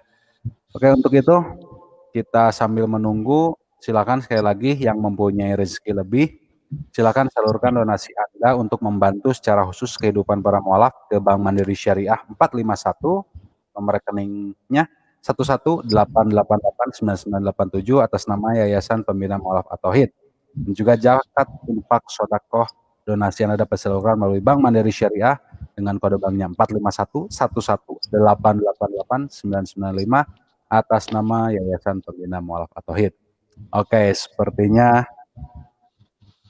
Pak Alwan sudah siap dengan pertanyaannya kepada Pak Gembala Dance. Silahkan jika memang sudah siap. Waktu dan tempat kami persilahkan dan juga silahkan diberikan pertanyaan. Timer berjalan, pertanyaan meluncur. Gaske. Ya, oke, baik. Ini pertanyaan saya yang pertama, yaitu tadi kan sempat saya sudah sampaikan bahwasanya kata kurios itu tidak pernah dipakai untuk mengaitkan Yesus ya sebagai Tuhan. Kata theos ya, kata theos itu tidak pernah ada sama sekali di dalam Perjanjian Baru mengaitkan Yesus dengan Tuhan. Nah, inilah yang mungkin Pak Dance, saya bertanya, apakah Pak Dance bisa Minta maaf, Pak. menunjukkan Bisa lebih kencang, Pak. Oh iya, maaf Saya, ini ya, oke. lepas ini, sorry Sorry, Pak, ini ya. mic-nya lepas ya. Aduh, waktu saya jalan terus, tolong bisa. Oh iya, sudah, nggak apa-apa, sudah. Pertanyaan saya yang pertama, bisa tidak Bapak Dance tunjukkan ayat di seluruh Perjanjian Baru yang mengaitkan Yesus itu dengan kata theos. Jadi theos itu merujuk pada Yesus. Nah, itu satu pertanyaan saya. Yang kedua adalah kalau kita sudah tahu fakta ya, fakta bahwasanya di dalam konsili, nanti di konsili Kalsedon di mana Athanasius kemudian mendeklarasikan konsep atau doktrin itu tentang ketuhanan Yesus. Jadi dia bertahap ya. Kalau dari konsili Nisea yang dilawan Arius, maka dianggap Yesus itu sepenuhnya Tuhan. Tapi setelah itu kemudian ada Apollinaris yang menganggap Yesus itu Tuhan tapi bukan manusia, dan itu juga dibantah. Akhirnya ada konsili Konstantinopel. Lalu hingga terakhir di Kalsedon baru diputuskan kurang lebih di abad kelima. Pertanyaan saya, Pak, kira-kira di abad di abad kelima, sebelum abad kelima itu tadi, bagaimana dengan mereka-mereka yang tidak percaya Yesus sebagai Tuhan itu? Apakah mereka bisa selamat karena tidak percaya dengan Yesus? Itu saja dua pertanyaan dari saya. Silakan. Baik, terima kasih atas pertanyaannya. Semoga Pak Dance bisa menangkap pertanyaannya dengan baik. Apakah Pak Dance sudah siap dengan jawabannya? Sudah siap, Pak. Siap. Baik, terima kasih. Silahkan, waktu dan tempat kami persilahkan. Timer berjalan, jawaban meluncur. Gaske. Baik, terima kasih. Yang pertama, saya belum mendapat jawaban dari Pak Alwan mengenai referensi.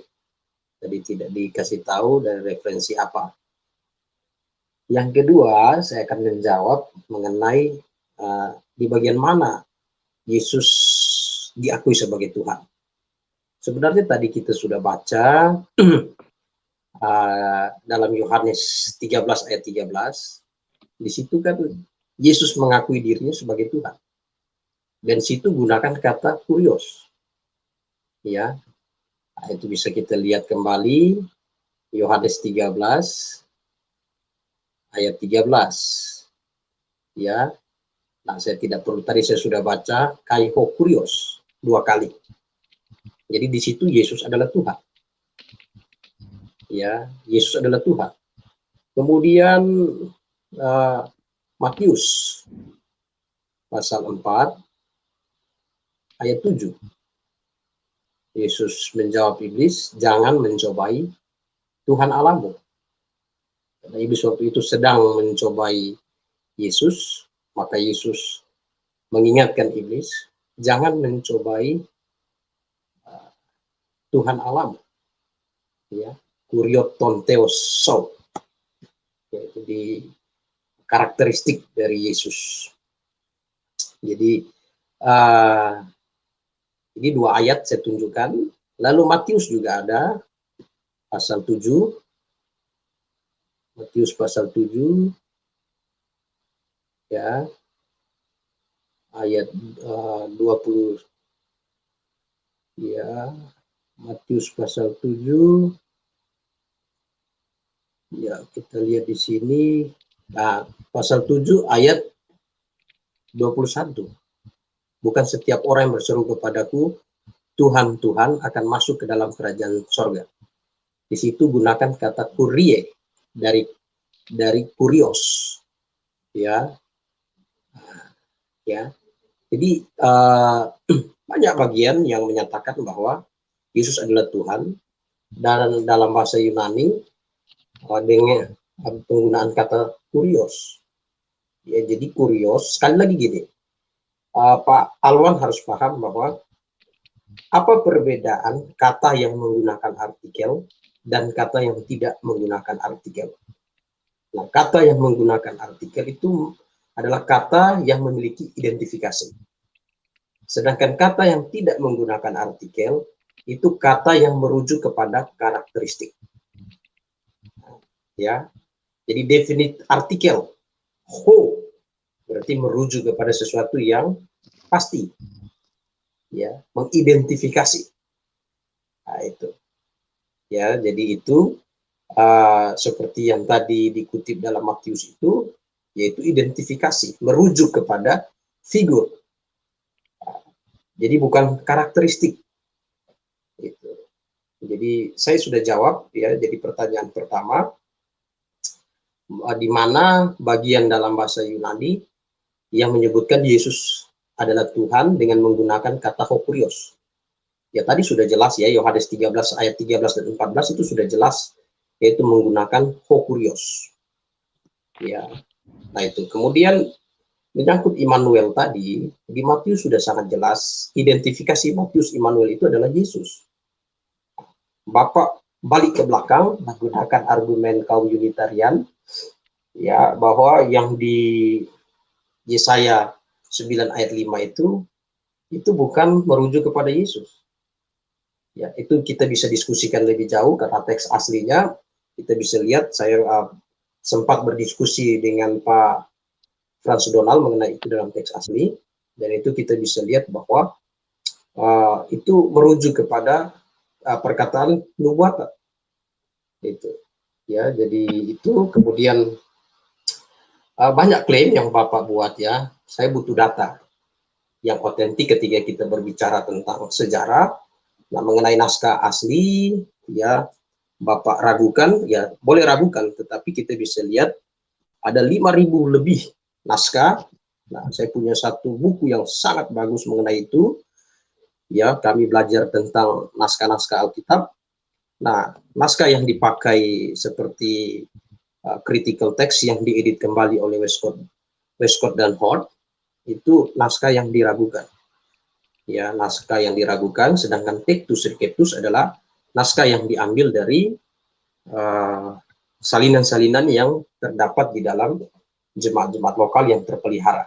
Sedangkan critical text yang diedit oleh Westcott dan Hort adalah sebuah teks yang menyerang keotentikan naskah asli Alkitab.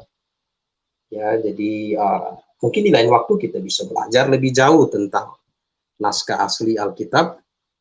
Ya, ada lebih dari 5.000 naskah.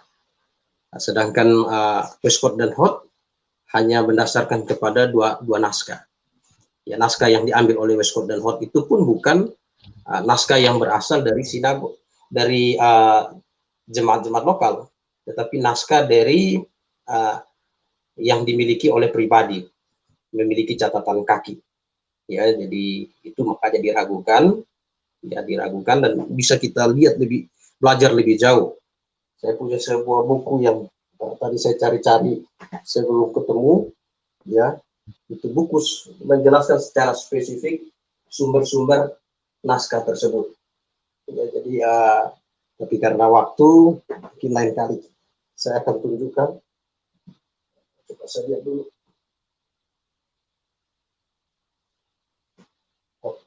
Ya, ini dia. Ya, nah, ini Forever Settle. Nah, ini buku bisa Pak cari, ya. Nah, ini belajar tentang naskah-naskah. Data-datanya lengkap, ya. Data-datanya lengkap. Nah, jadi makanya saya bilang saya perlu referensi data yang jelas. Ketika kita berbicara tentang sejarah, kita butuh data otentik. Ketika kita berbicara tentang firman Allah, harus ada ayatnya. Ya, kalau hanya dasar klaim-klaim, saya pikir itu perlu dipertanyakan. Terima kasih. Baik, terima kasih Pak Danci atas jawabannya, luar biasa, memberikan pencerahan kepada semua teman-teman yang mungkin belum mendapatkan ilmu yang seperti ini, yang langsung dari narasumbernya Pak Danci dengan teks-teks aslinya. Baik, untuk itu silahkan pertanyaan dari Pak Danci untuk diberikan kepada Pak Alwan selama 2 menit. Apakah sudah siap pertanyaannya? Baik, satu hal yang menarik malam hari ini adalah saya belum mendengar sebentar, Pak. Belum bagaimana? Timernya belum berjalan. Timernya belum berjalan. Oh, oke. Ya, semangat ini sering malam hari ini ya. Oke. Saya belum bilang gaskeun, Pak, lupa saya. Ya. Oke. Terima kasih atas pengertiannya dan perhatiannya. Untuk itu, silakan Pak Danci untuk memberikan jawab pertanyaannya. Timer berjalan, jawaban meluncur. Gaskeun. Baik. Satu hal yang menarik malam hari ini adalah sampai detik ini Pak Alwan belum menunjukkan, ya, atas dasar apa keraguan kaum Muslim untuk menolak ketuhanan Yesus. Nah, ini belum ada dasarnya, hanya baru data-data dari kekristenan yang sebenarnya tidak terlalu penting bagi kekristenan sejati karena kita sudah pelajari itu, kita sudah paham, kecuali orang Kristen yang belum mengerti yang mungkin bisa tergoncang, terpengaruh berdasarkan data-data sejarah. Nah, kami punya banyak data-data sejarah, buku-buku sejarah dan bukti-bukti otentik. Ya, nah, yang saya mau tanyakan ini diskusi dari perspektif Muslim sendiri. Saya belum dengar, ya, dari Pak Alwan dasar apa yang digunakan untuk menolak ketuhanan Yesus. Ya, nah, ini yang belum, ya, justru lebih banyak sekarang dilihat dari kacamata Alkitab dan data sejarah. Apalagi datanya Bapak Gereja, ya, kita perlu data otentik, referensinya dari mana, buku siapa, tahun keberapa, itu yang penting. Tetapi sampai malam hari ini belum diberitahu. Nah, itu yang saya tanyakan, dasar keraguan umat Muslim untuk menolak ketuhanan Yesus itu dasarnya dari apa? Ya. Sedangkan kekristenan sangat yakin, bahkan sebelum ada muncul Islam, ya, kurang lebih 400 tahun, orang Kristen sudah banyak percaya Yesus adalah Tuhan. Ya, terima kasih. Terima kasih Pak Eri. Iya, sama-sama Pak. Bagaimana Pak Alwan sudah bisa menangkap pertanyaannya? Bisa. Oke, baik. Sebelum menjawab, inilah mungkin jawaban terakhir yang akan diberikan oleh Pak Alwan dan juga tadi jawaban terakhir yang diberikan oleh Pak Dance. Silakan sambil menunggu jawaban dari Pak Alwan, silakan Pak Dance untuk menyusun closing statement yang sebentar lagi akan dimulai setelah jawaban dari Pak Alwan. Untuk itu, silakan waktu dan kesempatannya kami berikan kepada Pak Alwan. Timer berjalan, jawaban meluncur. tegaskeun. Iya, bismillahirrahmanirrahim. Kalau Pak Dance penasaran tentang Quran, Quran itu sebenarnya sangat tegas ya. Bahwasanya Allah Subhanahu wa taala berfirman, la taqulu salasa, jangan kau mengatakan Allah itu satu dari salisu salasa, satu dari yang tiga. Laqad kafara alladziina qalu innal masih, telah kafirlah orang yang menganggap Isa al-Masih itu sebagai Tuhan. Lalu kemudian dalam Al-Quran dikatakan kana yakulani ta'aman. Jadi Isa itu biasa makan makanan. Jadi logika Quran itu bahwasanya kalau Isa itu biasa makan makanan, maka dia itu bukan Tuhan. Itu nanti bisa dicari ayatnya di dalam Al-Quran. Jadi cuman kenapa saya agak sedikit ke Bible, karena saya pikir ini momentum untuk Pak Dance untuk membuktikan klaim bahwasanya apa yang Bapak sampaikan itu, keyakinan Bapak itu benar-benar punya landasan yang kuat. Tadi Bapak bilang saya belum menjawab pertanyaan Bapak tentang referensi apa. Pak Dance, saya punya tab di sini. Pak Dance tolong dilihat. Pak Dance. Nah, ini buku saya. Nah, kalau Bapak ingin tanya tentang critical text, saya bisa perlihatkan misalnya ini karya dari ya Bruce Metzger ini. Ini karya dari Bruce Metzger, The Text of the New Testament. Dan saya punya buku yang banyak Pak ya. Jadi saya tidak asal ngarang. Kalau Anda ingin lihat misalkan karya ini juga, ini buku yang biasa dipakai ketika orang belajar critical text, dan jadi buku sandaran adalah karya dari ini Kurt Aland, bisa kelihatan Kurt Aland and Barbara Aland ini. Dan banyak lagi. Ini alhamdulillah saya punya buku yang sangat banyak yang saya baca ya. Jadi termasuk Novum Testamentum Grace itu saya pelajari juga. Bahkan juga saya sedikit belajar bahasa Yunani, jadi saya pikir saya sedikit ada kapasitas untuk menjelaskan itu. Tadi Bapak juga singgung, tapi tadi Bapak bilang saya tidak menjawab pertanyaan, tapi saya lihat Bapak juga tidak menjawab pertanyaan saya, yaitu ketika tadi Bapak salah sekali lagi salah tangkap. Suara saya jelas nggak ini? Suara saya jelas ya, oke? Okay. Dengar, saya dengar. Iya, jadi yang saya maksud itu bukan kurios Pak. Tadi kan saya sudah bilang kalau di Matayon atau Matius itu dikatakan bahwasanya o kurios itu ada definite artikelnya, tapi dia bermakna raja atau tuan. Ya, Anda bisa lihat di Matius 18 ayat 27. Di situ dikatakan lalu tergeraklah hati raja. Padahal di situ yang dipakai adalah o kurios, ada artikelnya. Jadi klaim Bapak tentang o kurios itu menunjukkan Tuhan itu tidak terbukti. Yang saya malah pertanyakan tadi itu adalah kata theos yang dikaitkan dengan Yesus itu ada atau tidak. Ya, kata theos bukan kurios. Nah, itu yang Bapak salah tangkap tadi sehingga akhirnya jadi tidak menjawab pertanyaan saya. Kemudian Bapak cerita tentang Westcott and Hort tadi. Saya sudah sempat sampaikan bahwasanya kalau kita bicara tentang critical text, tadi Bapak bilang kami di Textus Receptus ada punya banyak manuskrip yang sangat banyak sekali, itu betul. Bahkan lebih banyak daripada karya-karya dari Plato, Socrates, itu betul. Tetapi yang menjadi masalah adalah, dan ini menjadikan timbulnya critical text itu adalah naskah-naskah itu naskah-naskah yang berada di abad ke-9, 10, 11 dan seterusnya, yang mana itu sangat meragukan ya, sehingga ketika diketemukan meskipun hanya dua yang Bapak bilang tadi, Sinaiticus dan Vaticanus, itu sudah menjadi landasan untuk kemudian mengoreksi Textus Receptus yang Bapak miliki tadi itu. Jadi proses dari critical test Westcott and Hort itu punya itu punya landasan yang kuat karena dia merupakan kodeks yang tertua ya. Jadi saya pikir saya sudah memberikan bukti ya bahwa selain saya punya referensi, tadi juga bahkan di sesi perdebatan saya menyebutkan tentang Eusebius ya, History of Church, ada juga di sana Papias, kadang meskipun buku aslinya sudah tidak ada tapi kutipan-kutipannya juga ada, bisa kita baca. Ada banyak bapak-bapak gereja juga yang menulis. Itu saya pikir kita punya kapasitas untuk membaca itu semua. Lalu Pak, yang menarik adalah dari perdebatan kita ini, saya pikir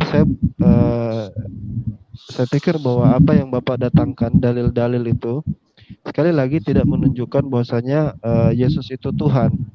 Ya kan, kalau kita ingin merujuk kembali ke apa yang disampaikan tadi, tidak ada tidak ada yang clear, statement yang clear di mana Yesus itu menganggap dirinya adalah Tuhan. Bahkan yang kita dapati adalah statement Yesus yang menunjukkan bahwasanya dia itu hanyalah utusan, ya. Dia itu hanyalah utusan daripada Allah Subhanahu wa taala, yaitu ketika dia tadi diangkat itu, siapa yang mengangkatnya? Tuhan yang mengangkatnya.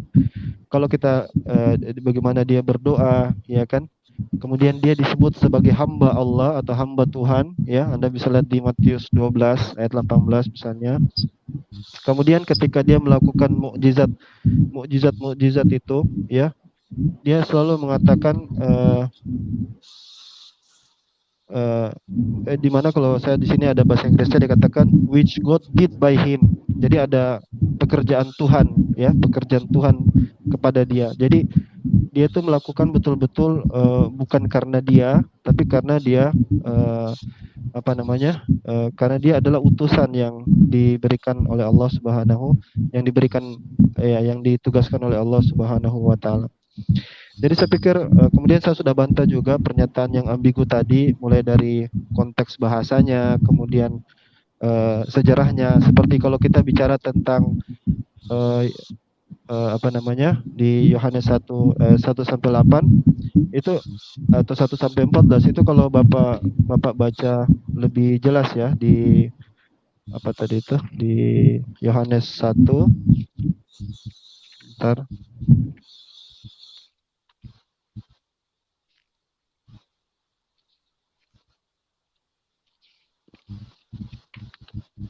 Ya, oke, waktu selesai. Nah, di situ kan kita tahu itu sebenarnya mengutip dari himne Platonis, ya, dari Philo dari Alexandria. Jadi itu sebenarnya kutipan yang dikutip.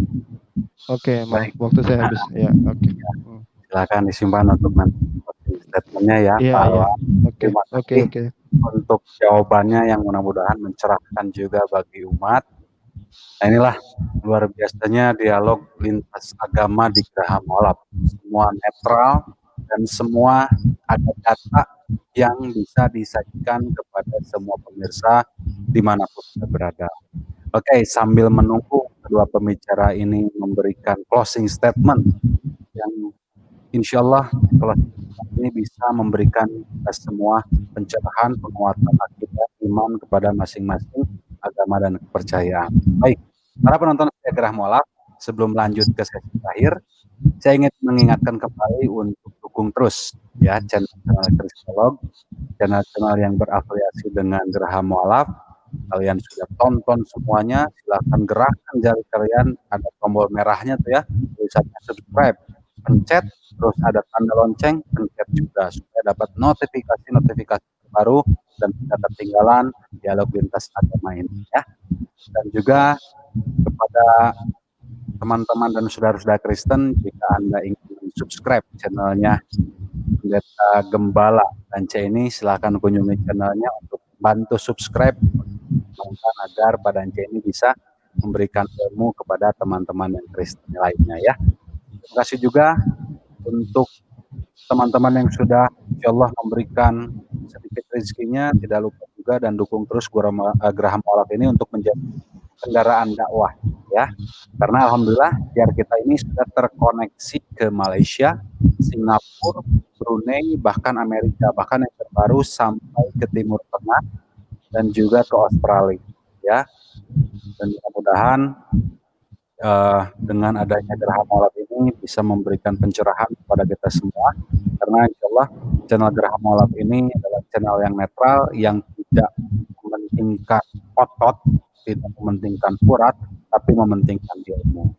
Baik, segitu saja. Silakan untuk Pak Alwan dan juga Pendeta Gembala Pak Dance untuk membasahi tenggorokannya, karena sebentar lagi closing statement akan berjalan.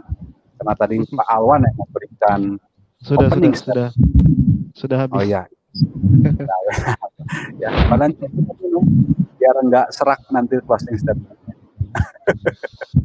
Siap, Pak, siap. Oke ya, karena tadi Pak Alwan yang memberikan opening statement Dan sekarang closing statement-nya mulai dari Pak Alwan lagi, nanti yang terakhir silahkan untuk Pak Dance memberikan closing statement-nya juga.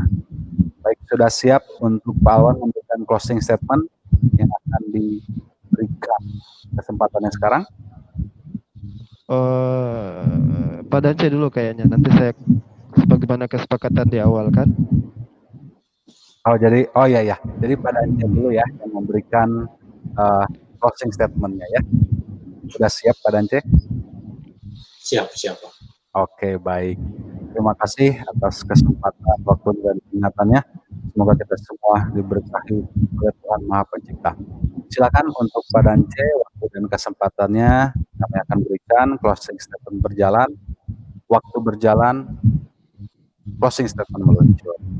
Gaske. Baik, terima kasih dari perdebatan yang sudah berjalan. Ya, yang pertama saya melihat bahwa Pak Alwan banyak salah di dalam memahami Alkitab, terutama di dalam melihat teks asli. Ya, di mana ayat yang mengatakan tadi saya jelas pertanyaan menanyakan di mana bagian yang menyatakan Yesus Tuhan, saya sudah tunjukkan, dan di mana bagian yang menyatakan Yesus Tuhan dengan menggunakan kata Theos. Ya, bisa buka di Matius 4 ayat yang ke-7 ketika Yesus menjawab iblis, jangan mencobai Tuhan Allahmu. Di situ digunakan kata tonteon. Ya, tonteon. Kemudian di Kisah Para Rasul pasal 2 ya bisa dilihat ayat yang ke-20 ayat yang ke-25, di situ juga mengutip perjanjian lama, ya, merujuk kepada Yesus itu menggunakan kata theos. Ya, jadi itu yang pertama. Yang kedua, ya, mengenai pernyataan bahwa kodek Alef dan Bet, ya, Sinaiticus adalah yang tertua, itu salah, ya, karena Tectus Ricetus seperti Yohanes Koma yang pernah diragukan ternyata sudah ada di dalam Olatin yang digunakan oleh Tertullianus, ya, Cyprianus dan Tertullianus, ya, Cyprianus dan Tertullianus yang tertanggal tahun 155 sampai 220 Masehi. Ya, jadi itu. Dan yang berikut, ternyata setelah saya lihat Pak Alwan banyak membaca buku-buku kelompok Kristen liberal. Ya, kelompok Kristen liberal adalah kelompok Kristen yang menolak keautentikan Alkitab sebagai firman Allah yang absolut.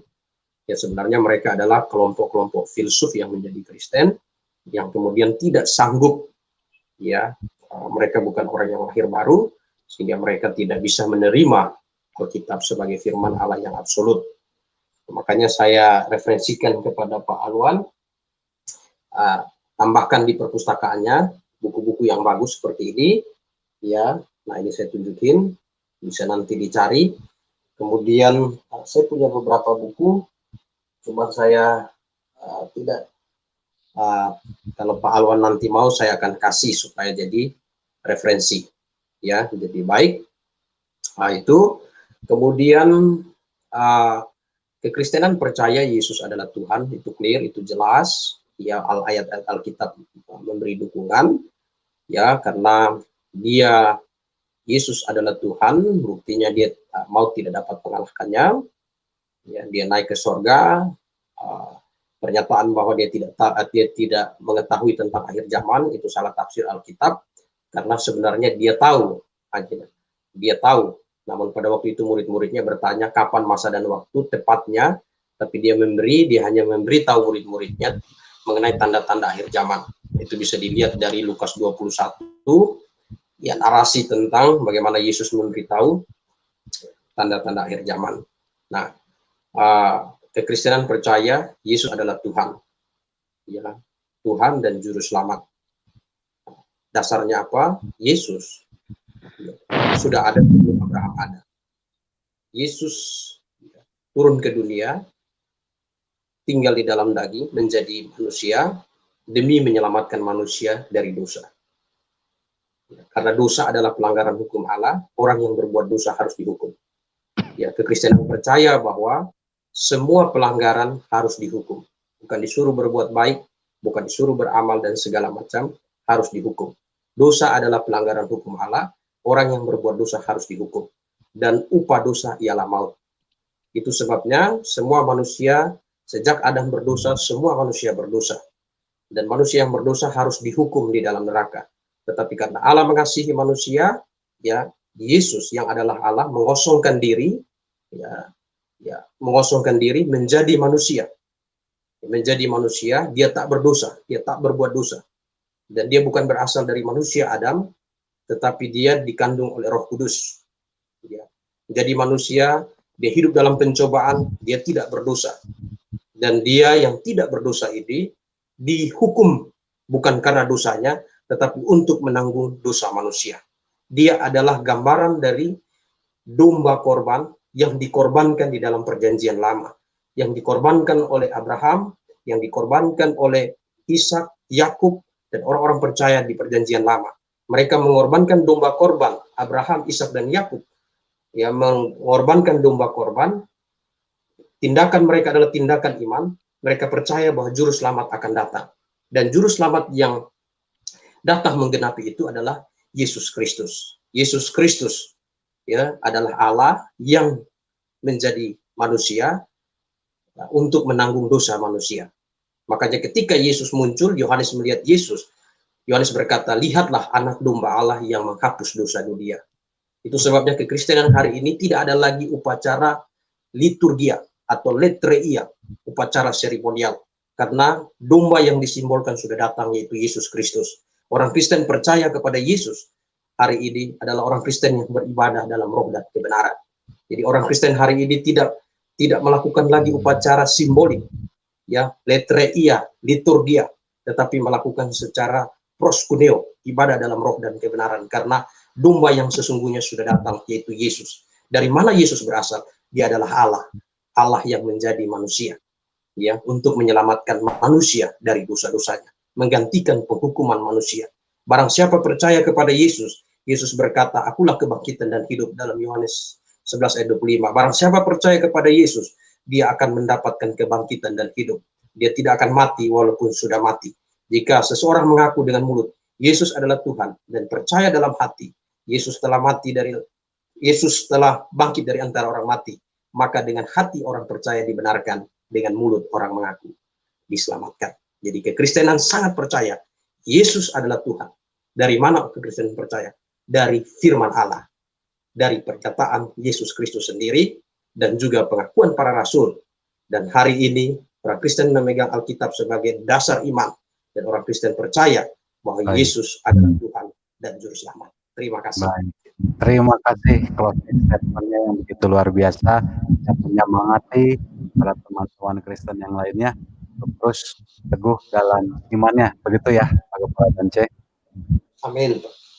Amin. Ya. Kita juga akan mendengarkan closing statement yang dibawakan oleh Pak Alwan untuk menguatkan iman dan akidah kita kepada agama Islam. Waktu dan tempat kami persilahkan kepada Pak Alwan. Timer berjalan, closing statement berluncur. Wah, ya, terlalu semangat. Oke. Bismillahirrahmanirrahim. Jadi itulah tadi pertama saya ucapkan terima kasih banyak kepada Pak Dance sudah mau berdiskusi di Geraha Mu'alaf, mendiskusikan hal ini. Jadi tadi seperti apa yang disampaikan Pak Dance tadi dan apa yang saya tanyakan mengaitkan Yesus dengan Theos, dan kemudian menarik sekali Pak Dance kemudian membawa surat Injil Matius ayat 4 ayat ke-7 dan mengatakan bahwa itu adalah contoh di mana Theos itu merujuk kepada Yesus. Padahal kalau Pak Dance mau jujur, di situ sebenarnya tidak ada kaitan dengan Yesus sama sekali, karena di situ Yesus mengatakan sebab ada yang tertulis, kamu jangan mencobai Tuhan Allahmu. Dan itu bukan untuk Yesus, tetapi untuk Bapa, ya, atau Aba. kuriosis itu bukan untuk Yesus. Jadi sama sekali tetap tidak menjawab pernyataan atau pertanyaan dari saya. Nah sekarang kembali lagi bahwasanya kalau kita lihat tadi apa yang Pak Dance kemukakan, sebenarnya saya sudah menjelaskan ya dan membantah bahwasanya beliau sepertinya agak sedikit miskonsepsi dengan teks-teks asli baik berbahasa Yunani, mulai dari kata kurios. Tadi seperti beliau katakan ada ho kurios, itu menunjukkan kalau pakai definite artikel berarti Yesus itu Tuhan. Pada kenyataannya ketika saya bawakan di tempat lain ho kurios itu dipakai menjadi Tuhan, maka itu kemudian menjadi kontradiksi dengan apa yang disampaikan oleh Pak Dance. Ada pun dalil-dalil yang disampaikan seperti Yohanes 1 ya ayat 1 sampai 3 itu memang hadis itu bermasalah ya. Kalau teman-teman tahu bahwasanya itu persis kalimat itu firman itu bersama dengan Allah dan firman itu adalah Allah, itu sebenarnya kalau kita kaji secara ilmiah itu mirip dengan himne Platonis ya. Yang menyampaikan itu siapa? Bukan kita saja, tapi itu yang menyampaikan bahwa itu adalah kopian atau salinan menjiplak dari Philo dari Alexandria, itu bukan kita, itu bisa dirujuk Pak Dance kalau mau juga cari bukunya, itu bisa dilihat di buku The Convention of Saint Augustine.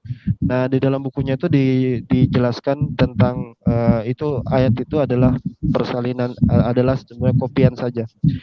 Sehingga di catatan kaki sebuah buku The New Testament of New American Bible di tahun 1970 itu bahkan dianggap sebagai tambahan dan kurang lebih diminta untuk dianggap tidak benar. Nah, berbicara tentang halo, masih suara saya masih jelas? Oke, siap. Nah, kalau kita kemudian berbicara tentang ketuhanan Yesus ya, bahwasanya Yesus dengan jelas sekali menunjukkan bahwasanya dia itu hanyalah sebuah utusan saja. Mungkin saya bisa ulangi ini biar teman-teman bisa menangkap apa yang ingin saya sampaikan. Ya, pertama dia mengatakan bahwasanya jangan panggil aku baik, tidak ada yang baik kecuali Tuhan semata. Ya, terkait dengan hari hari kiamat yang tadi Bapak bilang dia tahu tentang tanda-tanda kiamat, iya. Tetapi di dalam Markus 13 ayat 32 itu dengan sangat jelas mengatakan, Yesus mengatakan, tetapi tentang hari itu atau saat itu tidak ada seorang pun yang tahu, tidak ada satu orang pun yang tahu, malaikat-malaikat yang di surga tidak, anak pun tidak, hanya Bapa saja. Bahkan kemudian timbul pertanyaan, berarti Holy Roh Kudus juga atau Holy God itu juga tidak tahu sama sekali. Nah, dengan sangat terang juga Yesus itu mengatakan bahwasanya dia tidak bisa berbuat apa-apa ya, dia hanya mengikuti apa yang diperintahkan oleh Tuhannya. Kemudian ayat yang jelas bahwa dia itu diangkat bukan oleh kemauan dirinya sendiri, tapi God raised him up, itu dalam Kisah Para Rasul. Tuhan yang mengangkatnya ya, jadi menunjukkan bahwa posisi dia itu betul-betul tidak setara dengan Tuhan. Yesus kemudian berdoa ya. Berdoa ini adalah bentuk simbolis ketidak immortality-nya seseorang, bahwa dia berdoa kepada Tuhan, dia minta kepada Tuhan, dan itulah yang selalu diajarkan oleh Yesus. Adapun sumber-sumber yang coba diambil oleh Pak Dance bahwa ingin menunjukkan dia itu Tuhan, itu kesannya tidak jelas, ambigu ya, dan sama sekali tidak bisa dijadikan patokan bahwa itu adalah keterangan yang jelas bahwa Yesus itu adalah Tuhan itu sendiri. Kemudian kalau kita kembali ke Perjanjian Lama misalnya, sedikit misalnya bercerita tentang pengorbanan, yang menarik adalah ketika Pak Dance kembali ke tradisi Yahudi, mereka itu tidak mengenal pengorbanan manusia, mereka tidak mengenal darah manusia, itu tidak pernah dilakukan, sehingga tidak ada sumber kaitannya dengan tanah, ya. Karena perjanjian baru yang Bapak coba untuk korelasikan ke sana itu tidak pernah dikenal di dalam tradisi Yahudi. Kemudian kalau kita bicara korban pun, korban itu harusnya di bait suci, bukan di Golgota ya, seperti itu. Nah jadi kalau kita bicara tentang ineransi juga, ineransi Bible ya, keterjagaan Bible, kita mulai dari apakah siapa sebenarnya penulis-penulis ini, siapa penulis Yohanes, siapa penulis Injil Matius, Injil Lukas, Injil Markus. Kita baca itu semua dari scholars. Tadi Bapak singgung tadi, Pak Alwan mungkin banyak baca dari buku-buku liberal. Tidak juga, karena kalau Bapak misalnya lihat karya dari Bruce Pesger yang saya sebutkan tadi, Bruce Pesger itu bukan dari kalangan yang betul-betul liberal, atau Bapak ingin baca bukunya Daniel B. Wallace misalnya. Daniel B. Wallace juga critical text yang mengakui bahwasanya original text itu sudah tidak ada dan mereka sedang berusaha untuk mencari yang asli dari Bible itu sendiri. Jadi saya pikir tidak tidak tidak sedikit apa ya, tidak sedikit yang kita baca, semua kita baca, sumber A, sumber B, sumber C, sumber D, itu semua dibaca. Dan saya sekali lagi ya memperlihatkan ke teman-teman di waktu saya tersisa ini buku yang saya baca ya, mulai dari yang liberal, yang kiri sampai yang kanan ini ada banyak sekali buku-buku yang saya baca dan eh, ratusan Pak ya. Jadi mungkin salah satu termasuk buku itu nanti kalau ada versi PDF-nya saya download saja. Ya nanti saya carikan yang kira-kira kayak gitu. Jadi no problem ya, banyaklah yang bisa kita jadikan referensi. Baik. Saya pikir itu saja. Terima kasih banyak. Terima kasih Pak Dance atas komunikasi yang baik ini. Semoga ini menjadi ajang kita sesama anak bangsa saling saling berdiskusi dengan baik lah, kira-kira seperti itu. Iya, terima kasih untuk Pak Alwan yang luar biasa memberikan juga closing statement yang insya Allah menambah iman dan ketakwaan kita kepada Allah Subhanahu wa Ta'ala. Dengan akhirnya closing statement yang diberikan kepada dua narasumber ini, berakhir juga acara kita pada malam hari ini. Untuk teman-teman yang mempunyai tema yang luar biasa, jangan lupa untuk semua agama silahkan daftarkan diri Anda, tuliskan judul yang akan didialogkan di kolom komentar atau kolom deskripsi masing-masing channel yang insya Allah kita akan berikan kesempatan untuk semua agar memberikan ilmu dan wawasan yang baru kepada pemirsa di rumah. Juga untuk dicontoh nih, luar biasa banget nih ya, Bapak Pendeta Gembala Dance ini memberikan adab dan akhlaknya yang begitu luar biasa, yang tidak memojokkan satu dan lain, dan juga Pak Alwan yang bisa memberikan juga adab dan akhlak yang sama-sama luar biasa. Inilah dialog santun yang ada di Geraha Mualaf. Karena channel-channel yang lain kalau kita lihat isinya hujat-hujatan aja ya. Tapi di sini insya Allah Geraha Mualaf ini penuh dengan kenetralan ya. Oh ya, satu lagi. Ini kita kan sering mendengar nih ya antara Muslim dari lahir dan juga Kristen dari lahir. Nah, di sini kita memberikan kesempatan untuk orang-orang yang spesial ya. Ayo dukung channel ini, dukung Geraha Mualaf dan juga sebarkan informasi ini. Kami mengundang para murtadin untuk berdialog dengan para mualaf. Karena kita tahu bahwa para murtadin dan para mualaf ini punya pengetahuannya masing-masing di dalam agamanya. Baik untuk beberapa orang yang disebutkan ini silahkan untuk diajak, yaitu Cornelius Kosman, Fatimah Syakdiah, Effendi Usman, Aliuddin yang dari Aceh, saya lupa namanya lagi ya. Oh ya, Aliuddin bin Zainul Abidin, dan juga para murtadin-murtadin yang lainnya untuk mau naik ke atas ring Geraha Mualaf untuk melawan para mualaf atau berdialog secara santun, sehat, berilmu, dan juga dengan data-data yang sudah dipersiapkan sebelumnya. Jadi sekali lagi, untuk Cornelius Kusman, Fatimah Syakdiah, Effendi Usman, Aliuddin bin Zainul Abidin, dan juga para murtadin yang lainnya yang tidak bisa saya sebutkan satu persatu, silahkan daftarkan diri Anda di ring Geraha Mualaf untuk berdialog secara santun, sehat, dan berilmu dengan para mualaf. Terima kasih untuk kedua narasumber yang begitu luar biasa memberikan ilmu yang baru, ilmu yang bisa menguatkan iman dan ketakwaan kepada Tuhannya masing-masing, kepada seluruh umatnya masing-masing. Jangan sungkan Pak Dance dan juga Pak Alwan untuk bisa singgah kembali dan berdialog kembali jika ada kabar baik yang ingin disampaikan. Terima kasih juga untuk kedua narasumber yang telah meluangkan waktunya untuk berdialog dan berbagi ilmu kepada umat di channel teramanah, ternetral di Geraha Mualaf ini. Lebih dan kurangnya kami mohon maaf. Jika ada kesalahan itu murni kesalahan kami pribadi, dan jika ada itu kebenaran itu datangnya dari Tuhan Sang Pencipta langit dan bumi. Terima kasih untuk semuanya. Penonton setia Geraha Mualaf, demikian yang bisa saya sampaikan. Insya Allah kita besok ketemu lagi dengan pembicara yang baru lagi, dengan tema yang baru lagi. Lillahi taufik wal hidayah. Wassalamualaikum warahmatullahi wabarakatuh. Terima kasih, salam sejahtera untuk Pak Dance.